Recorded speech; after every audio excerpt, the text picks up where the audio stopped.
സ്തുതിയും പുകഴ്ചയും ഉണ്ടായിരിക്കട്ടെ. പരിശുദ്ധ പരമദിവ്യകാരുണ്യത്തിന് എന്നേരവും ആരാധനയും സ്തുതിയും പുകഴ്ചയും ഉണ്ടായിരിക്കട്ടെ. നല്ല പാല് ഏതാണെന്ന് ചോദിച്ചു കഴിഞ്ഞാൽ മലയാളി ഓട്ടോമാറ്റിക്കായിട്ട് പെട്ടെന്ന് പറയുന്ന സിമ്പിൾ ഉത്തരം എന്താണ്? നല്ല പാല് ഏതാണെന്ന് ചോദിച്ചു കഴിഞ്ഞാൽ ഏത് പാലിനാണ് വെള്ളം കുറവ് അതായിരിക്കും നല്ല പാല്. ഇപ്പം മിൽമ പാല് മറ്റു പാല് ഏജൻസിയൊക്കെ വന്ന കാരണം എല്ലാം കെമിക്കൽ ടെസ്റ്റ് ചെയ്തൊക്കെ പാലിൻ്റെ ചേരുവകയുടെ കണ്ടൻറ്റ് വൈസ് എല്ലാം ടെസ്റ്റ് ചെയ്ത് ആണ് നമുക്ക് തരണത്. എനിവേ പണ്ടൊക്കെ പാലും മെയിൻ കംപ്ലൈൻറ്റ് പാലിൻ്റെ അത് വെള്ളമാണെന്നുള്ളതാണ്. അത് വെള്ളത്തിൻ്റെ അളവ് നമ്മൾക്ക് മനസ്സിലാകാതിരിക്കാൻ വേണ്ടിയാണ് മറ്റൊരു നാട്ടിൽ നിന്ന് വന്നവർ മണ്ണിരയൊക്കെ ഇട്ടുകൊണ്ട് കൊണ്ടുപോകുന്നത്. കൊഴുത്ത് കൊടുത്ത് അങ്ങനെ ഇരിക്കും, വെള്ളമില്ലെന്ന്, കൊഴുപ്പ്. അങ്ങനെയാണ് ഇതെല്ലാം. പണ്ട് അരിയിലൊക്കെ ഭയങ്കര കല്ലായിരുന്നു. കല്ല് ചേർക്കാൻ വേണ്ടി മാത്രം കമ്പനികളുണ്ടായിരുന്നു. മുക്കാച്ചാക്ക് അരി വാങ്ങിച്ചിട്ട് കാൽച്ചാക്ക് കല്ല് ചേർത്തിട്ട് മിക്സ് ചെയ്യാൻ വേണ്ടി പ്രത്യേകം, ആ സ്ഥലമൊന്നും ഞാൻ പറയണില്ല, പത്രത്തിലിങ്ങനെ മുഴുവൻ ഈ കല്ല് ചേർക്കുന്ന സ്ഥലങ്ങളെല്ലാം കാണിക്കുമായിരുന്നു. കല്ലിൻ്റെ കാലൊക്കെ ഷോർട്ട് അടിച്ച് ഐസ് വന്നപ്പോഴാണ് ഇപ്പോൾ കല്ലിൻ്റെ കാലമൊക്കെ മാറിയത്, വെള്ളത്തിൻ്റെ കാലം. അപ്പം നമ്മൾ പതുക്കെ പതുക്കെ മെച്ചമായി പല മേഖലകളിലും മെച്ചമായിക്കൊണ്ടിരിക്കുകയാണ്. നമ്മളെ പണ്ട് ചോറെന്ന് പറയുമ്പോൾ അപ്പം തന്നെ കല്ല് കടിച്ചു ആൾക്കാർ നിലയും വിളിച്ചിരിക്കും, ചിലർ ചോറിട്ടും പോകും. ഇതുപോലെ വിശ്വാസത്തിലും കല്ല് കടിക്കണ വിശ്വാസമുണ്ട്. വിശ്വാസത്തിൽ ചില ആൾക്കാരൊക്കെ കല്ല് ചേർത്ത് വെച്ചേക്കും. അതിൻ്റെ അകത്ത് വിശ്വാസത്തിലെ കല്ലെന്താണ്? സംശയം എന്ന് പറയും. സംശയത്തിന് വിശ്വാസത്തിൽ ചോറിൽ കല്ലുള്ളത് പോലെയാണ് വിശ്വാസത്തിലുള്ള കല്ലാണ് സംശയം. എപ്പോഴും നമ്മൾ ശ്രദ്ധിക്കേണ്ട ഒരു വിഷയം, നിങ്ങൾ വിശ്വാസ യാത്ര ചെയ്യുമ്പോൾ ഉടമ്പടി എന്ന് പറയുന്നത് ഏറ്റവും ഷോർട്ട് പീരീഡ് കൊണ്ട് വിശ്വാസത്തിൻ്റെ ഫലം കിട്ടുന്ന ഒരു പ്രെയറാണ് ഉടമ്പടി. പക്ഷേ ആ ഷോർട്ട് പീരീഡിൽ എങ്ങനെയാണ് പെട്ടെന്ന് നമുക്ക് ഈ ഫലം കിട്ടുന്നതിന് രണ്ട് കാരണങ്ങളുണ്ട്. ഒന്ന്, ദൈവം നിങ്ങളുടെ അവിശ്വാസം നോക്കാതെ ദൈവം ഇങ്ങോട്ട് കോൺട്രിബ്യൂട്ട് ചെയ്യും. അത് ആദ്യത്തെ കാലത്തേ ഉള്ളൂ കേട്ടോ. ഉടമ്പടിക്കാരറിയാം നിങ്ങളിപ്പോൾ അപ്പോൾ ഉടമ്പടിയിൽ ഇപ്പോൾ ആദ്യം ഉടമ്പടി എടുക്കുമ്പോൾ തന്നെ പെട്ടെന്ന് കുറച്ച് അനുഭവം കിട്ടി കഴിയുമ്പോൾ നിങ്ങൾ ഓർക്കരുത് മൊത്തം ഇനി ഇങ്ങനെ തന്നെ ആയിരിക്കുമെന്ന്. അങ്ങനെ തന്നെ ആയിരിക്കത്തില്ല. ആദ്യം 1-2 അനുഭവങ്ങൾ തരണം. ദൈവം ഇൻസെൻറ്റീവ് ചെയ്യണതാണത്. നിങ്ങൾക്ക് ദൈവം നിങ്ങളുടെ ഒരു പരാധീനതയും ഇപ്പോഴത്തെ മാനസികാവസ്ഥയും ശാരീരികാവസ്ഥയും കുടുംബത്തിൻ്റെ പശ്ചാത്തലവും എല്ലാം കണ്ടിട്ട് നിങ്ങൾക്ക് പെട്ടെന്ന് ഒരു ഇൻസെൻറ്റീവ് തരണതാണ്. ഇപ്പം അമ്മമാർ കുഞ്ഞുങ്ങൾക്ക് മുല കൊടുക്കത്തില്ലേ? പക്ഷേ 5 വയസ്സാകും പറയും നീ പോയി എടുത്ത് കുടിക്കണമെന്ന് പറയും, പാല് അടുക്കള ഇരിപ്പുണ്ടെന്ന് പറയും. ആ വിഷയം മാറില്ലേ? ടോൺ മാറി. ഒരേ കൊച്ചു കുടിക്കുന്ന സംഭവത്തിന് വ്യത്യാസമൊന്നും ഉണ്ടാകത്തില്ലെങ്കിലും ടോൺ മാറി അമ്മയുടെ. എന്താ കാര്യം? നമ്മൾ തന്നെ ചെയ്യേണ്ടത് നമ്മൾ ചെയ്യാതെ ഈസി ആയിട്ട് കൊച്ച് വരുന്നത് കൊണ്ടാണ് അങ്ങനെ ചെയ്യണത്. പണ്ടൊക്കെ ചില അമ്മമാർ ഒരു മുഞ്ചെന്ന് സാധനം ഉണ്ടായിരുന്നു, അത് അരച്ച് മുലക്കെണ്ണയിൽ പുരട്ടും. എന്താ കാര്യം? ചെന്നി നായകം അങ്ങനെയൊക്കെ പുരട്ടുമായിരുന്നു. ഇപ്പം പിന്നെ പെട്ട കാര്യം നിങ്ങൾ കൊടുക്കണില്ലല്ലോ നിങ്ങൾ. അപ്പോൾ എന്താ പ്രശ്നം വെച്ച് കഴിഞ്ഞാൽ അപ്പോൾ കഴിച്ചിട്ട് കൊച്ചു കുടിക്കത്തില്ല. 4 വയസ്സുകാരൊക്കെ പണ്ട് ചില പറയല്ലേ, ചില അമ്മമാർ പറയും ഇപ്പം 4 വയസ്സ് വരെ എൻ്റെ മുല കുടിച്ചാണെന്ന് പറയും. ഇതൊന്നും വിശ്വാസത്തിൽ നടക്കത്തില്ല. വിശ്വാസത്തിൽ ഒരു ടൈം കഴിയുമ്പോൾ ആദ്യത്തെ ഇൻസെൻറ്റീവ് തരും, ബാക്കി പിന്നെ നമ്മളെല്ലാം സ്വന്തമായിട്ട് ഏൺ ചെയ്യണം. അതിനാണ് ഉടമ്പടിയുടെ ബാക്കിയുള്ള സംഭവങ്ങളെല്ലാം ഉള്ളത്. അങ്ങനെയാണ്. ആദ്യം നിങ്ങൾ ഓർക്കരുത് ആദ്യം കിട്ടണത് തന്നെ ഉടമ്പടിയുടെ അനുഭവമാണെന്ന് നിങ്ങൾ വിചാരിക്കരുത്. എല്ലാം അങ്ങനെയല്ല. ആദ്യം നിങ്ങളുടെ പരുവക്കേട് കണ്ടിട്ടും പരാധീനത കണ്ടിട്ടും ദൈവം കോൺട്രിബ്യൂട്ട് ചെയ്യണതാണ്. എന്ന് വെച്ചാൽ നിങ്ങളൊന്ന് പിടിച്ച് നിൽക്കുക, ഓക്സിജനൊക്കെ ഒന്ന് എടുത്തിട്ട് അല്പമൊക്കെ ബലം പ്രാപിച്ച് കഴിയുമ്പോൾ പിന്നീട് നിങ്ങൾ ഏൺ ചെയ്യണം, സമ്പാദിക്കണം. അതാണ് പറയുന്നത്. ആദ്യം എടുത്തപ്പോൾ തന്നെ ഭയങ്കര അനുഗ്രഹമായിരുന്നു, പിന്നൊരു അനക്കമില്ലാത്ത ദൈവത്തിനല്ല, നിങ്ങൾക്കാണ് അനക്കമില്ലാത്തത്. എന്താ കാര്യം? നിങ്ങൾ ഓർത്ത് ഇതുപോലെ ready to eat instant breakfast പോലെ ഇങ്ങനെ പണം കുലുക്കണ മരം പോലെ ഈ സംഭവം കുലുങ്ങി വീഴത്തില്ല. നിങ്ങളോട് എന്താ പറഞ്ഞിരിക്കണം? അവൻ പറയണ പോലെ ചെയ്യുക. അതാണ് സംഭവം. അപ്പം ആദ്യത്തെ ഒരു ടൈം കഴിയുമ്പോൾ പിന്നെ ഒരു ടഫ് ടൈമാണ്.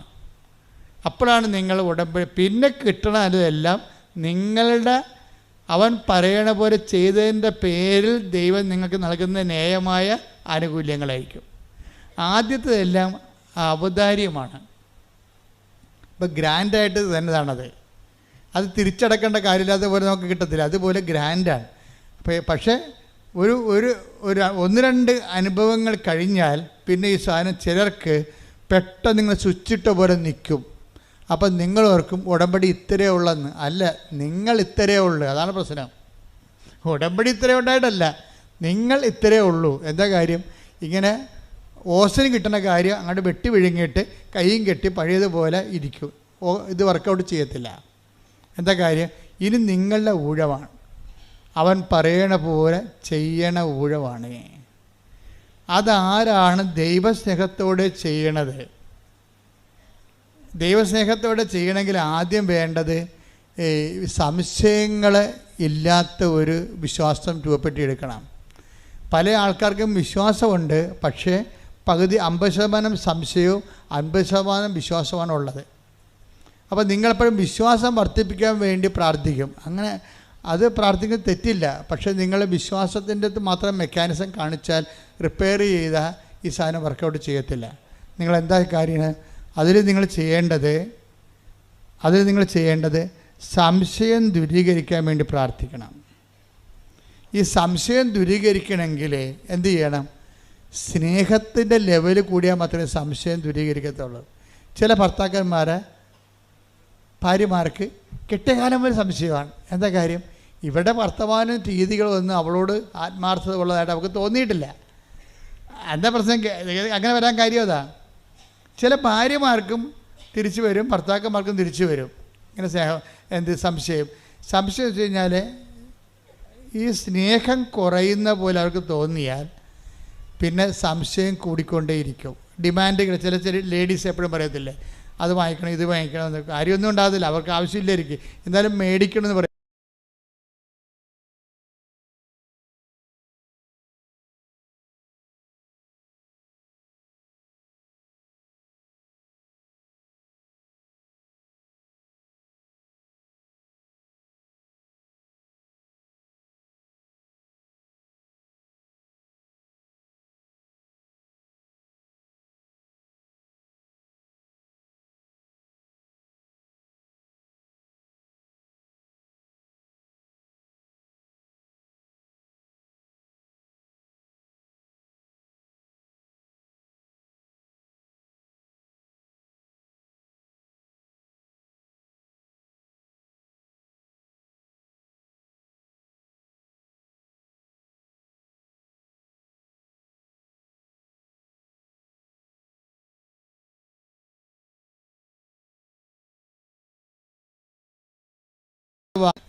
സ്നേഹം ഇല്ല. അപ്പോൾ പിന്നെ ആർക്കാണ് മരുന്ന് കൊടുക്കേണ്ടത്? സ്നേഹമാണ്, ലവ് ലെവലാണ് വർദ്ധിപ്പിക്കേണ്ടത്. ഉടമ്പടിയുടെ ഒരു ജീവശാസ്ത്രം, ബയോളജി ഓഫ് ദി കവനൻറ്റ്, അതിൻ്റെ ഗ്രോത്ത് വരുന്ന, അത് വളർന്നു വരുന്ന ഒരു ജീവശാസ്ത്രം അങ്ങനെയാണ്. സംശയങ്ങൾ കുറഞ്ഞുകൊണ്ടിരിക്കാൻ നോക്കുമ്പോൾ സംശയം കുറയ്ക്കണമേ എന്നല്ല പ്രാർത്ഥിക്കേണ്ടത്. പറഞ്ഞത് എന്താണ്? സ്നേഹം കൂട്ടണമേ. പക്ഷെ സ്നേഹത്തിനൊരു കുഴപ്പമുണ്ട്. ഞാൻ സ്നേഹിക്കുന്നു എന്ന് പറഞ്ഞാലൊന്നും ദൈവം ഏക്കത്തില്ല. ഇന്നല്ലെങ്കിൽ നാളെ തെളിയിക്കാൻ പറയും. അങ്ങനെയാണ് 3 പ്രാവശ്യം പത്രോസിനോട് ചോദിച്ചു. അപ്പോൾ പത്രോസ് അവസാനം പറഞ്ഞു, സ്നേഹിക്കുന്നു അങ്ങേക്കെല്ലാം അറിയാമല്ലോ, എന്നാൽ തല കഴുക്കാൻ പാട് മരിക്കാൻ പറയും. അപ്പോൾ പണി കിട്ടും. മനസ്സിലായില്ലേ? സ്നേഹിക്കുന്നു പത്രോസ് 3 പ്രാവശ്യം പറഞ്ഞ്. പക്ഷേ തൽക്കാലത്തൊക്കെ ആ പാഠം അവിടെ വെച്ച് ആ ടെസ്റ്റ് അവിടെ വെച്ച് അവസാനിക്കുകയാണ്. പക്ഷേ അത് കർത്താവ് പറയും, നീ പറഞ്ഞൊക്കെ ഞാൻ അംഗീകരിച്ചു, പക്ഷേ ഇതിനൊരു ടെസ്റ്റുണ്ട്. അതെന്താണ്? എനിക്കിട്ട കുരിശ് തല കിഴക്കാൻ പാടാതെ നിനക്കിട്ടും. അപ്പം നീ എന്ത് പറയും? അതാണ് സ്നേഹം. ചെല്ലണതല്ല, ചെയ്യണതാണ് സ്നേഹം. മനസ്സിലായില്ല? അതുകൊണ്ടാണ് അവൻ പറയണ പോലെ ചെയ്യാൻ പറയണത്.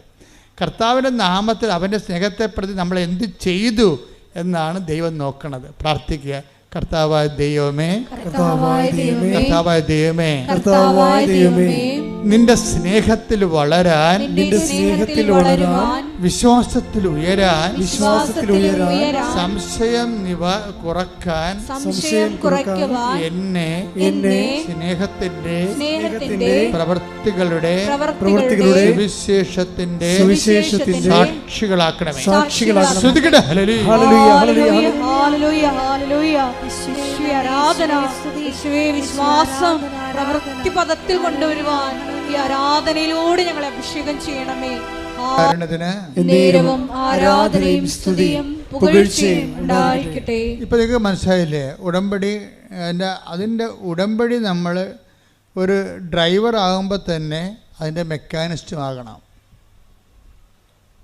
അത് മനസ്സിലായില്ലേ? നമ്മൾ ഉടമ്പടി ഡ്രൈവറായിട്ട് മാത്രം ഇരുന്ന് കഴിഞ്ഞാൽ ഈ സാധനം ഇടയ്ക്ക് വഴി വീണാൽ ആരും സഹായിക്കത്തില്ല. അപ്പോൾ മെക്കാനിസം കൂടി അറിഞ്ഞു കഴിഞ്ഞാൽ നമുക്ക് തന്നെ റിപ്പയർ ചെയ്തുകൊണ്ട് വണ്ടി ഓടിച്ചുകൊണ്ട് പോകാൻ പറ്റും. അപ്പോൾ എന്താ സംഭവം? ഉടമ്പടിക്ക് വീഴ്ച വരാൻ സാധ്യതയുള്ളത് സ്നേഹം, ദൈവസ്നേഹം കൂട്ടാൻ നിങ്ങൾ ശ്രദ്ധിച്ചു കഴിഞ്ഞാൽ മതി. വേറെ ഒന്നും ചെയ്യേണ്ട. ദൈവസ്നേഹം കൂട്ടാൻ വേണ്ടി പ്രവർത്തനമല്ലാതെ അവിടെ കൊണ്ട് പ്രാർത്ഥന കൊണ്ടോ ചൊല്ലൽ കൊണ്ടോ ഒന്നും ചെയ്യാൻ പറ്റത്തില്ല. അപ്പം അതുകൊണ്ട് ചെയ്യണ കാര്യങ്ങൾ അളിഞ്ഞ മോന്തയമായിട്ട് ചെയ്യരുത്. എനിക്ക് തന്നെ ഈ അളിഞ്ഞ മോന്തക്കാരെ കാണുമ്പോൾ തന്നെ എനിക്ക് പറയും, എന്താ കാര്യം? ഞാൻ പറഞ്ഞു, നിങ്ങൾ സ്മാർട്ടായിട്ട് നിൽക്ക്. മാതാവിൻ്റെ അടുത്തല്ല നിൽക്കണത്, അല്ല നിങ്ങൾ ചായക്കടയിലും ആശുപത്രിയിലും അല്ലല്ല നിൽക്കണത്. ആശുപത്രിയിലാണെങ്കിൽ ഈ മരുന്ന് കഴിച്ചാൽ ശരിയാകുമോ ഇല്ലേ, ഈ ഡോക്ടറാണ്, അതിന് വേറെ ഡോക്ടറുണ്ടാ. പല ഡോക്ടറിനെ കുറിച്ച് നമ്മളോട് പല ആൾക്കാർ പറഞ്ഞിരിക്കണ കാരണം നമ്മളൊരു ആശുപത്രിയിലും ഇത് തന്നെ ആയിരിക്കുമോ നമ്മുടെ യഥാർത്ഥ ഡോക്ടർ, ഇത് തന്നെ ആയിരിക്കും ആശുപത്രി, ഇങ്ങേര് തന്നെ കുറിച്ച് തന്നെ ആയിരിക്കും ആ കറക്റ്റ് മരുന്ന്, അങ്ങേര് കുറിച്ച് തന്നെ കറക്റ്റായാൽ പോലും നമുക്ക് അങ്ങനെ സംശയമായിരിക്കും. അതുകൊണ്ടാണ് ഈ അളിഞ്ഞ മോന്ത വന്നത്. ഉടമ്പടി എന്ന് പറയുന്ന ഒരു സ്മാർട്ട് പ്രോജക്റ്റാണ്. കർത്താവിൻ്റെ അടുത്ത് വരുമ്പോൾ ഞാൻ ഇവിടെ ഇന്നലെയൊക്കെ അവർ പറഞ്ഞു, നിങ്ങൾ സന്തോഷമായിട്ട് പോകും. എന്താ കാര്യം? ഇത് ശരിക്കും മാതാവിൻ്റെ അടുത്ത് നിന്ന് പോകുന്നവർ അവർ കൃത്യമായിട്ടുള്ള ആൾക്കാരുടെ അമ്മ കൂടെ പോകും. കാര്യം നിങ്ങളുടെ ചില ആൾക്കാരുടെ കൂടെ വരാത്തതിൻ്റെ കാര്യം നിങ്ങൾ അളിഞ്ഞ മോന്തയായിട്ട് വരണേ, ചത്തവൻ്റെ വീട്ടിൽ മരിച്ചവരിക്കണവർ അടുത്ത ആൾ അങ്ങോട്ട് പോവുകയും ചെയ്യും. ഇതെല്ലാം മാതാവ് കാണുന്നുണ്ടല്ലോ. അതിൻ്റെ അടുത്ത് ഈ പന്നി വിശ്വസിക്കണില്ല എന്നുള്ളത് അമ്മയ്ക്ക് അറിയാം. പിന്നെ ഇതിൻ്റെ കൂടെ പോയിട്ട് എന്നാ കാണിക്കാനാണ്? അതാണ് നിൻ്റെ കൂടെ വന്നിട്ട് എന്നാ കാണിക്കാനാണ്. പക്ഷെ നിനക്ക് നല്ല ദൈവസ്നേഹമുണ്ട്, നല്ല പ്രത്യാശ ഉണ്ട്. കഴിഞ്ഞ ദിവസങ്ങളിലേ അമലു എന്ന് പറഞ്ഞൊരു കുഞ്ഞൊരു സാക്ഷ്യം പറഞ്ഞ അമലുവിൻ്റെ സാക്ഷ്യം എന്ന് പറഞ്ഞത്, അമലു ഉള്ളതുപോലെ മാതാവിനോട് പറയുന്ന ആളാണ്. അമൽ പറഞ്ഞു, 10 കൊല്ലയുടെ മക്കളില്ലേ ആളിനി. അപ്പോൾ പല ചികിത്സ കഴിഞ്ഞിട്ട് ഇവ മക്കൾ എന്നുള്ള കാര്യം ആ ചാപ്റ്റർ അവർ ക്ലോസ് ചെയ്തിരിക്കുകയാണ്. ഇനിയിപ്പോൾ ഇങ്ങനെ ജീവിച്ചോളാമെന്നുള്ള ഒരു മനസ്സിനെ അങ്ങനെ പഠിപ്പിച്ച് അങ്ങനെ കുഴപ്പമില്ലാതെ പോവുകയാണ്. അപ്പോഴാണ് ആൾക്കാർ പറയണത്, കൃപാസനം മാതാവ് 25 വർഷമായിട്ട് മക്കളില്ലാത്തവർക്ക് മക്കളെ കൊടുക്കുന്നുണ്ടെന്ന് പറഞ്ഞു. അപ്പോൾ അവർക്ക് പുതിയൊരു അധ്യായം ആണ് ശരിക്കും തുറന്നത് ജീവിതത്തിൽ. അതാണ് സംഭവം. പിന്നെ അത് നിങ്ങൾ അങ്ങോട്ടും ഇങ്ങോട്ടും പറയണില്ലേ, അതാണ് സുവിശേഷം എന്ന് പറയണത്. നിങ്ങൾ പറയാതിരിക്കരുത്. നിങ്ങൾക്ക് പറയാൻ കഴിവുണ്ടെന്നും നിങ്ങൾക്ക് പറയാൻ കഴിയുമെന്നും ഒക്കെ അമ്മയ്ക്കറിയാം. ഇവിടുത്തെ നിങ്ങൾ പണിമേടിക്കാൻ പോണ എപ്പോഴാണെന്നറിയാമോ? നിങ്ങൾക്ക് ഇത്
പ്രേമത്വമാണ് നിങ്ങൾ ബന്ധുക്കൾ പറഞ്ഞിട്ട് അവിടെ ഞെളിഞ്ഞിട്ടുണ്ട്. നിങ്ങൾ അത് നിങ്ങളുടെ പഴയ ഹിസ്റ്ററിയും ദൈവത്തിന് അറിയാം. നിങ്ങൾ പണിമേടിക്കണ വഴികൾ ഞാൻ പറയുകയാണേ. എന്ന് വെച്ചാൽ നിങ്ങൾക്കുണ്ടാകുന്ന ചില ഗുണങ്ങൾ, നിങ്ങൾ വീട് വെച്ച കാര്യം, അല്ലെങ്കിൽ നിങ്ങൾക്ക് ചിട്ടി വീണ കാര്യം ഒക്കെ നിങ്ങൾക്ക് നന്മയുണ്ടാകുന്ന കാര്യങ്ങളൊക്കെ നിങ്ങൾ മറ്റുള്ളവരോട് പറയണ സ്വഭാവമാണ് നിങ്ങൾക്കുള്ളത്. അത് എപ്പോഴായാലും നിങ്ങൾ പറയും. പള്ളിയിൽ നിന്ന് വരുമ്പോഴായാലും പോകുമ്പോഴായാലും ഫോൺ എടുക്കുമ്പോഴും പറയും. പക്ഷേ ദൈവം നിങ്ങളുടെ ഇടയിൽ പ്രവർത്തിച്ച കാര്യം നിങ്ങൾ പറയത്തില്ല. അത് നിങ്ങൾ ആത്മശോധന ചെയ്യേണ്ട ഉടമ്പടി പാപമാണ് ശരിക്കും. ഇപ്പോൾ ഈ ഉടമ്പടി കുമ്പസാരം എന്ന് പറയുമ്പോൾ ഞാൻ അച്ഛന്മാരുടെയൊക്കെ ആദ്യമൊന്നും സംസാരിക്കത്തില്ല. കാര്യത്തിൽ എനിക്ക് എന്താ വെച്ചാൽ എനിക്ക് ഉടമ്പടി കുമ്പസാരത്തെക്കുറിച്ച് എനിക്കൊരു ഐഡിയ ഉണ്ട്. എന്താ ഉടമ്പടി കുമ്പസാരം എന്ന് പറയണത്? അത് കരിസ്മാറ്റിക് കുമ്പസാരമോ ഇടവക വാർഷിക ധ്യാനം കുടുംബ കുമ്പസാരമോ അല്ല. ഉടമ്പടി എടുത്തതിന് ശേഷം ഒരു വ്യക്തി ഉടമ്പടിയിൽ ദൈവവുമായിട്ട് ജീവിച്ച് കഴിയുമ്പോൾ ആ വ്യക്തി കൈവരിക്കേണ്ട ചില ആധ്യാത്മിക ഔന്നത്യങ്ങളുണ്ട്. അവിടം വരെ എത്തിയില്ലെങ്കിൽ ഉപേക്ഷ എന്ന പാപമാണത്. മനസ്സിലായില്ലേ? അവിടം വരെ. അപ്പോൾ ഒരു ഉടമ്പടി എടുത്തു കഴിയുമ്പോൾ ഒരു വ്യക്തി കൈവരിക്കേണ്ട ആധ്യാത്മികമായ ഔന്നത്യമുണ്ട്. ആ വ്യക്തി അതനുസരിച്ച് വളർന്നില്ല എന്നുണ്ടെങ്കിൽ അതൊരു ഉടമ്പടി പാപമായിട്ട് വരും, ഉപേക്ഷ എന്ന പാപമായിട്ട് വരും. എന്താ കാര്യം വെച്ചാൽ നിങ്ങളുടെ പഴയ ഫയൽ നോക്കിക്കഴിഞ്ഞാൽ നിങ്ങളുടെ എല്ലാ നല്ല കാര്യങ്ങളും, മക്കളുടെ കാര്യങ്ങളും, മരുമക്കളുടെ കാര്യങ്ങൾ പോലും നിങ്ങൾ നാട്ടുകാരുടെ കെട്ടിയിരുന്ന് വിളിക്കുന്ന ആളാണ്, പറയണ ആളാണ്. സ്വന്തം കേമത്വത്തിന് വേണ്ടിയായിരിക്കും അത് പറയണത്. പക്ഷെ ദൈവം നിങ്ങൾക്ക് തന്ന കാര്യങ്ങളെ പലതും നിങ്ങളെ പറയണില്ല. അഥവാ ഇനി ദൈവം തന്ന കാര്യം പോലും പറയണത് നിങ്ങളുടെ അക്കൗണ്ടിലായിരിക്കും. ഇവിടെ വന്നിട്ട് സാക്ഷിയൊക്കെ പറയും, ഞങ്ങൾക്ക് വീടില്ലായിരുന്നു, സ്ഥലമില്ലായിരുന്നു, വഴിയില്ലായിരുന്നു, അമ്മയടുത്ത് വന്നപ്പോൾ അമ്മ വീട് തന്നു, സ്ഥലം തന്നെന്നൊക്കെ പറയും. ഇവിടെ വന്ന് പറയും. പക്ഷേ നാട്ടിൽ ചെന്നിട്ട് എന്ത് പറയും? യൂട്യൂബിൽ ഈ സാധനം വന്ന കാര്യം നിങ്ങൾ നാട്ടുകാരറിഞ്ഞ കാര്യം നിങ്ങൾക്കറിയത്തില്ല. നിങ്ങളെ പഴയ സ്വഭാവം അനുസരിച്ച് നാട്ടുകാരോട് പറയും, ഭയങ്കര കഷ്ടപ്പെട്ടാണെങ്കിൽ ഞാൻ മുണ്ട് മുറുക്കി കൊടുത്താണെങ്കിൽ ഒരു വീട് വാങ്ങിച്ച്. അപ്പോൾ മുണ്ട് മുറുക്കി കൊടുത്തത് നിങ്ങൾ, മാതാവ് ഞൊട്ടി. അല്ല സംഭവം ഇതാണ്. ഒരു സാധനത്തിൻ്റെ വേർഷമ്പടം കണ്ടില്ലേ? അതാണ് ഞാൻ പറയും, ഓർഡർ തമ്മാവ ആളറിയാം. അത് ഞാനല്ല പറയണത്, പുള്ളിക്കാരത്തി പറഞ്ഞോളൂ. ആളെ കാണുമ്പോൾ തന്നെ പറയും, ചുമ്മാ ഉടായ്പാണ്, അനുഗ്രഹം അടിച്ചു മാറ്റാൻ വന്നിരിക്കുകയാണ്, കിട്ടിക്കഴിഞ്ഞാൽ അത് അവളുടെ അക്കൗണ്ടിൽ മാത്രമേ അവൾ കെട്ടി എഴുന്നള്ളിക്കത്തുള്ളൂ എന്നറിയാം. ഇങ്ങനെയുള്ള അഭ്യാസം ഉടമ്പടി നടക്കത്തില്ല. അതുകൊണ്ട് സത്യസന്ധരായിരിക്കാൻ നോക്കുക, പ്രാർത്ഥിക്കുക. കർത്താവായ ദൈവമേ, സത്യസന്ധമായി നീ തന്ന നന്മകളെ എടുത്തുയർത്തി പൊതുജനങ്ങൾക്ക് കൈമാറിക്കൊണ്ട് സുവിശേഷമാകുവാനും സുവിശേഷമേകുവാനും എന്നെ അങ്ങയുടെ രക്ഷയുടെ സാക്ഷിയാക്കണമേ.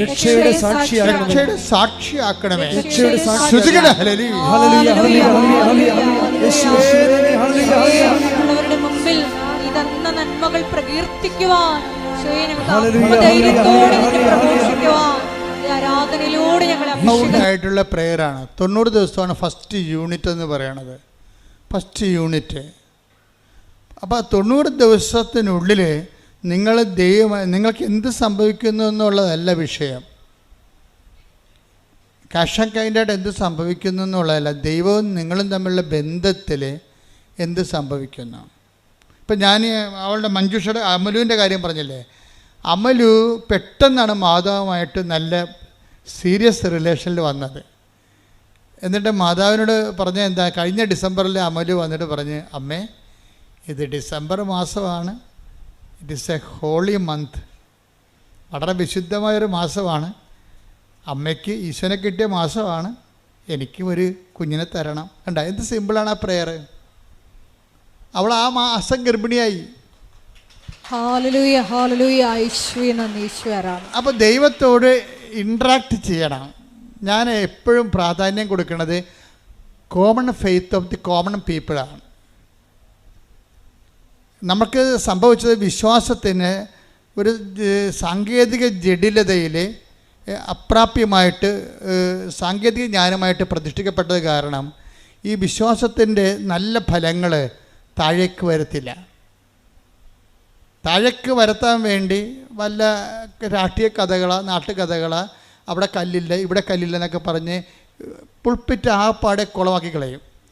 ജനങ്ങൾക്ക് ദൈവത്തിൻ്റെ വഴികൾ പറഞ്ഞു കൊടുക്കാനും ദൈവാനുഭവത്തിലേക്ക് ജനങ്ങളെ നയിക്കാനും അവർ അനുഭവിച്ച് പരിചയിച്ച ആധ്യാത്മികതയുടെ ചില പുഴുക്കുത്തുകളെ എടുത്തു മാറ്റിയിട്ട് അതിനെ ക്രെഡിലൈസ് ചെയ്തിട്ട് അതിലവരെ ബൂസ്റ്റ് ചെയ്യുകയാണ് ഉടമ്പടി ചെയ്യണത്.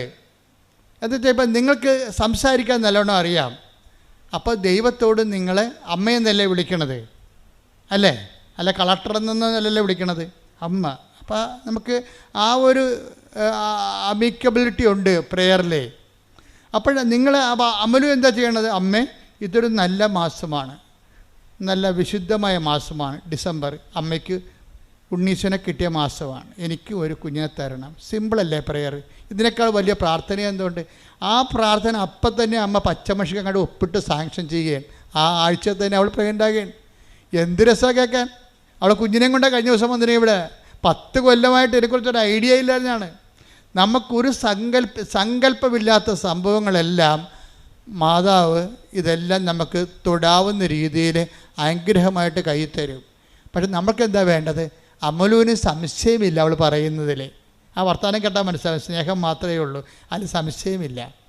ആ വർത്തമാനം സ്കാൻ ചെയ്യുമ്പോൾ അറിയാൻ പറ്റും. എന്താണ്?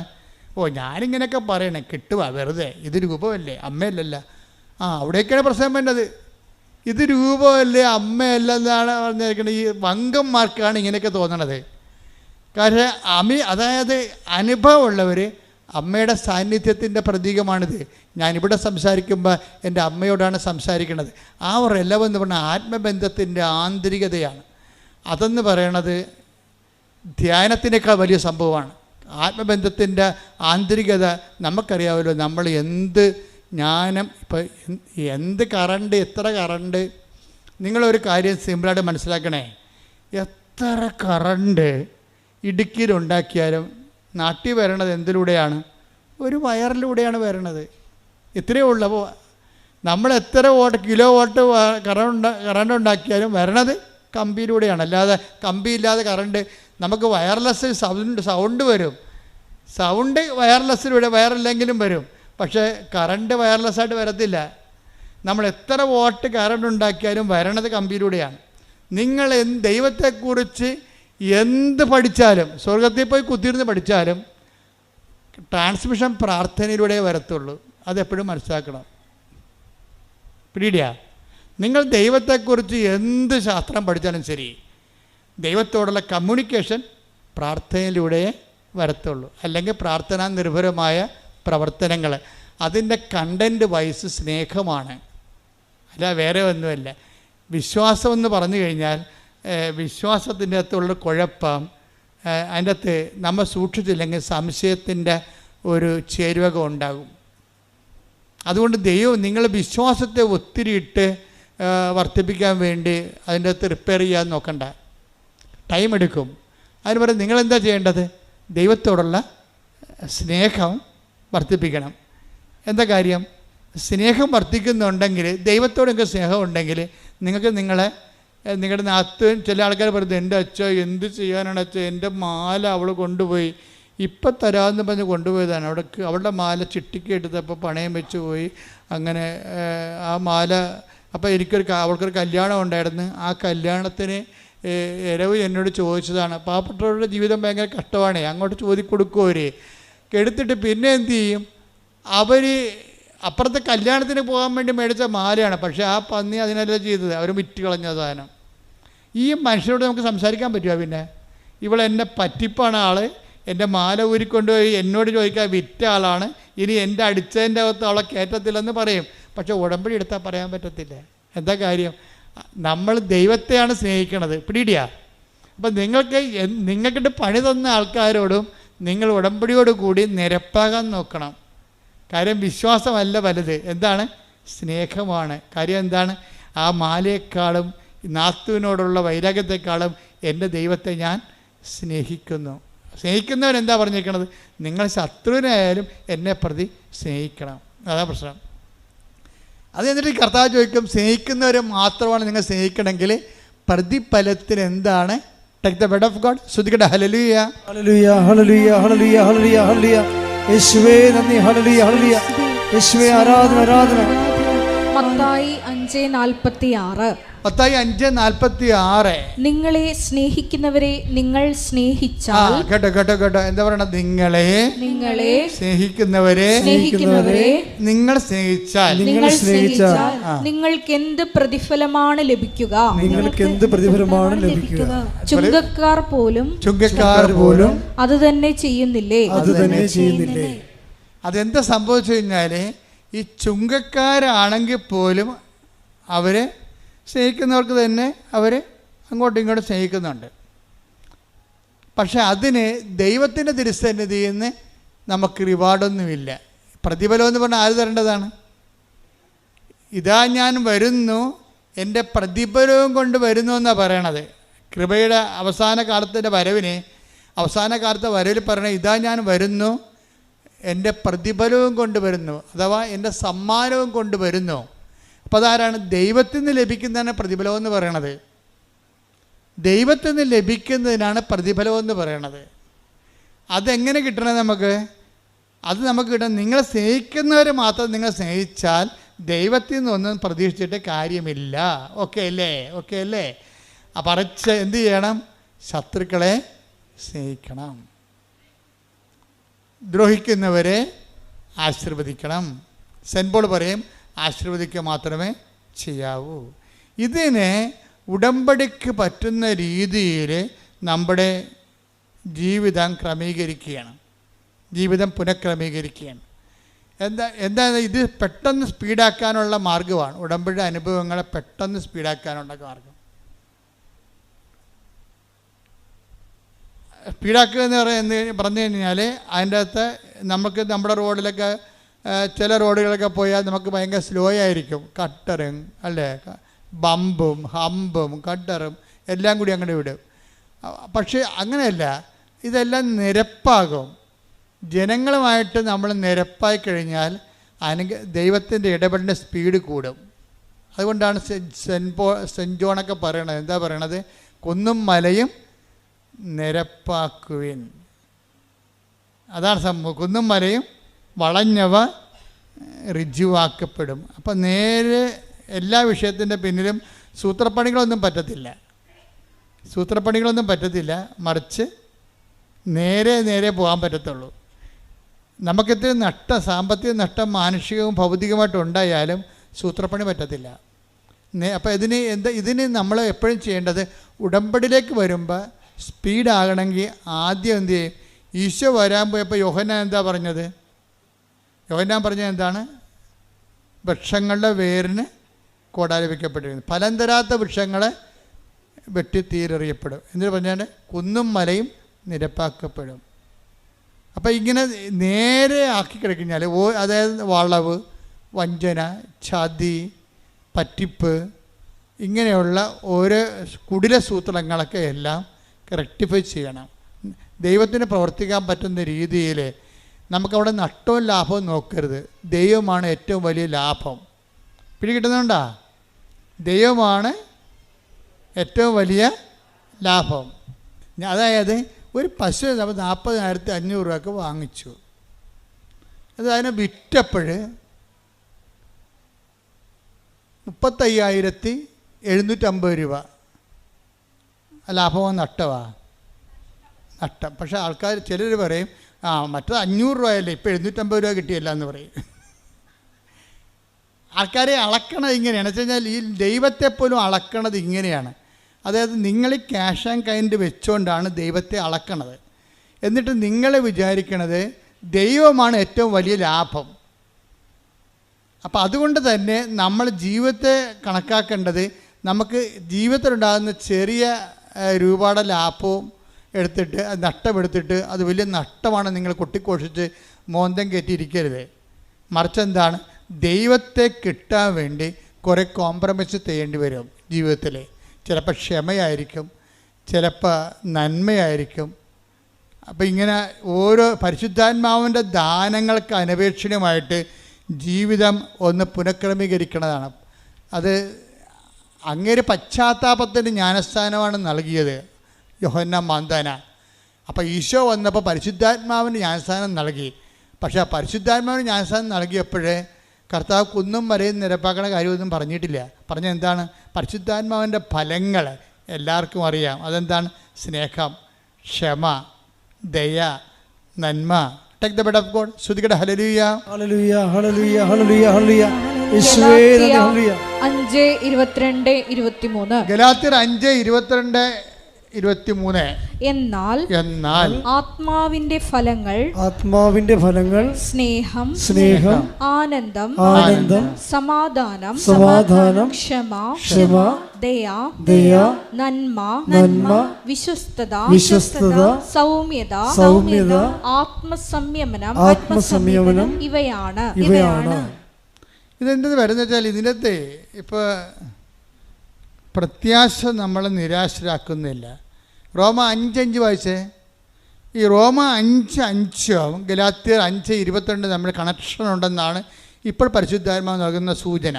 ഗലാത്യർ 5 റോമ 5:5 റോമ 5:5 പ്രത്യാശ നമ്മെ നിരാശരാക്കുന്നില്ല.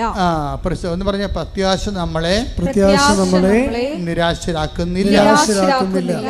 കാരണം നമുക്ക് നൽകപ്പെട്ടിരിക്കുന്ന പരിശുദ്ധാത്മാവിലൂടെ ദൈവത്തിന്റെ സ്നേഹം നമ്മുടെ ഹൃദയങ്ങളിലേക്ക് ചൊരിയപ്പെട്ടിരിക്കുന്നു. അപ്പോൾ പ്രത്യാശ ഉണ്ടെങ്കിൽ അതിൻ്റെ അർത്ഥം എന്താണ്? സ്നേഹം ചൊരിഞ്ഞു എന്നതിൻ്റെ അർത്ഥം. ക്ലിയർ അല്ലേ? നമുക്ക് പ്രത്യാശ ഉണ്ടെങ്കിൽ സ്നേഹം നമ്മളിലേക്ക് ചുരിഞ്ഞു എന്ന അർത്ഥം. നമുക്ക് ദൈവസ്നേഹം വന്നു എന്ന് എങ്ങനെ അറിയാൻ പറ്റും? അച്ഛനും പറയും, എല്ലാവരും പറയും ദൈവസ്നേഹം. പക്ഷെ നമ്മളിലേക്ക് ദൈവസ്നേഹം വന്നു എന്ന് എങ്ങനെ അറിയാൻ പറ്റുമെന്നാണ് ഇപ്പോൾ പരിശുദ്ധാത്മാവ് ഓൺലൈനിൽ പറയണത്. എന്താ പറയണത്? അതായത് ഒന്ന് റോമർ 5:5 വായിച്ച്. പ്രത്യാശ നമ്മെ നിരാശരാക്കുന്നില്ല. പ്രത്യാശ നമ്മളെ നിരാശരാക്കുന്നില്ല. കാരണം നമുക്ക് നൽകപ്പെട്ടിരിക്കുന്ന പരിശുദ്ധാത്മാവിലൂടെ ദൈവത്തിന്റെ സ്നേഹം നമ്മുടെ ഹൃദയങ്ങളിലേക്ക് ചൊരിയപ്പെട്ടിരിക്കുന്നു. അപ്പൊ നമ്മൾക്ക് ഒരു വിഷയത്തിൽ പ്രത്യാശ ഉണ്ടെന്ന് വെച്ചാൽ അതിൻ്റെ അർത്ഥം എന്താണ്? പരിശുദ്ധാത്മാവ് നമ്മൾ നിറഞ്ഞുവെന്ന് എൻ്റെ അർത്ഥം. നിറഞ്ഞിരിക്കുന്നു. പരിശുദ്ധാത്മാവിൻ്റെ ഫലം എന്താണ്? അത് സമാധാനമാണ്. ഈ പ്രത്യാശ എന്ന് പറയുന്നത് തന്നെയാണ് സമാധാനം. നമ്മൾ പരിശുദ്ധാത്മാവിൻ്റെ ഫലങ്ങൾ കണ്ടില്ലേ? പരിശുദ്ധാത്മാവ് വന്നപ്പോൾ ഉടനെ ഫലം വന്ന്. എന്താണത്? ഗലാത്യർ 5:22 വായിച്ചേ. ഗലാത്യർ 5:22-23. ഗലാത്യർ 5:22-23. എന്നാൽ ആത്മാവിന്റെ ഫലങ്ങൾ സ്നേഹം, ആനന്ദം, സമാധാനം, ക്ഷമ. ഇത് കണ്ട അതായത് സ്നേഹം ആനന്ദം, സമാധാനം, ക്ഷമ. ഈ സമാധാനവും ക്ഷമയും എന്തിനുള്ളതാണ്? അത് തന്നെയാണ് ഈ പ്രത്യാശയുടെ കടുപ്പിച്ചിരിക്കുന്ന മനോഗുണങ്ങളെന്ന് പറയണത്. അതായത് നമ്മൾക്കൊരു വിഷയത്തിൽ പ്രത്യാശ ഉണ്ടെങ്കിൽ നമുക്കെന്തുണ്ടാകും? സമാധാനം ഉണ്ടാകും. പ്രത്യാശ ഉണ്ടെങ്കിൽ നമുക്കെന്തുണ്ടാകും? സമാധാനം ഉണ്ടാകും. ഈ പ്രത്യാശ സമാധാനം ഉണ്ടാകുമ്പോഴേ സ്വാഭാവികമായിട്ട് നമുക്ക് സമാധാനം കഴിഞ്ഞുള്ള ഫലം എന്താണ്? ക്ഷമയാണ്. ക്ഷമ എന്താണ്? കാത്തിരിക്കുന്ന സ്നേഹമാണ് ക്ഷമ. ആരുടെ കാത്തിരിക്കുന്ന സ്നേഹം? ദൈവത്തിൻ്റെ സ്നേഹത്തെ കാത്തിരിക്കുന്നു. മനസ്സിലായില്ലേ? കാത്തിരിക്കുന്ന സ്നേഹത്തിനാണ് ക്ഷമയെന്ന് പറഞ്ഞാൽ. അല്ല ഗാന്ധിജി പറയുന്ന വെജിറ്റബിൾ കഴിക്കുന്ന ആൾക്കാരുടെ ക്ഷമയല്ല. ഇപ്പോൾ ഒരു സായിപ്പ് പുസ്തകം വായിച്ചുകൊണ്ടിരുന്നപ്പോൾ ഗാന്ധി വന്ന് സൗത്ത് ആഫ്രിക്കയിൽ ഗാന്ധിയുടെ കൂടെ ഇരുന്നെന്ന് പറഞ്ഞില്ലേ? അപ്പോൾ ഉടനെ വെള്ളക്കാരൻ്റെ കൂടെ കറുത്തവൻ ഇരുന്ന് കഴിഞ്ഞപ്പോൾ ഉടനെ അയാൾ അടിച്ചെന്ന് പറഞ്ഞ്. അപ്പോൾ അടിച്ചെന്ന് പറഞ്ഞപ്പോൾ ഗാന്ധി സൗമ്യമായെന്ന് പറഞ്ഞ്, ശാന്തമായെന്ന് പറഞ്ഞ്. അതൊരു ക്ഷമയാണ്. അതിന് വെജിറ്റബിൾ ക്ഷമയെന്ന് പറയും. എന്ന് വെച്ച് കഴിഞ്ഞാൽ പച്ചക്കറി മാത്രം കഴിച്ച് ജീവിക്കുന്നവർക്ക് സ്വാഭാവികമായിട്ട് ക്ഷമയുണ്ടാകും. പന്നി ഇറച്ചിയും പശു ഇറച്ചി കഴിക്കുന്നവർക്ക് ചൂടുണ്ടാകും. അത് നമ്മുടെ ബോഡിയും നമ്മൾ കഴിക്കുന്ന ആഹാരവും ശരീരത്തിൻ്റെ ചൂടും അവൻ്റെ പ്രവർത്തനങ്ങളും തമ്മിൽ വ്യത്യാസമുണ്ട്. ഇന്ത്യ ഓരോരുത്തർ യുദ്ധത്തിന് പോയിട്ടില്ലല്ലോ. അവരടുത്തും പോയാ? ഇന്ന് വരെ ഇന്ത്യക്കാരൻ യുദ്ധത്തിന് പോയിട്ടില്ല. നമ്മുടെ മേക്കെട്ട് കയറാൻ വന്നിട്ടേ ഉള്ളൂ. നമ്മളെന്താ യുദ്ധത്തിന് പോകാഞ്ഞത്? നമ്മുടെ സസ്യ ബുക്കുകളാണ്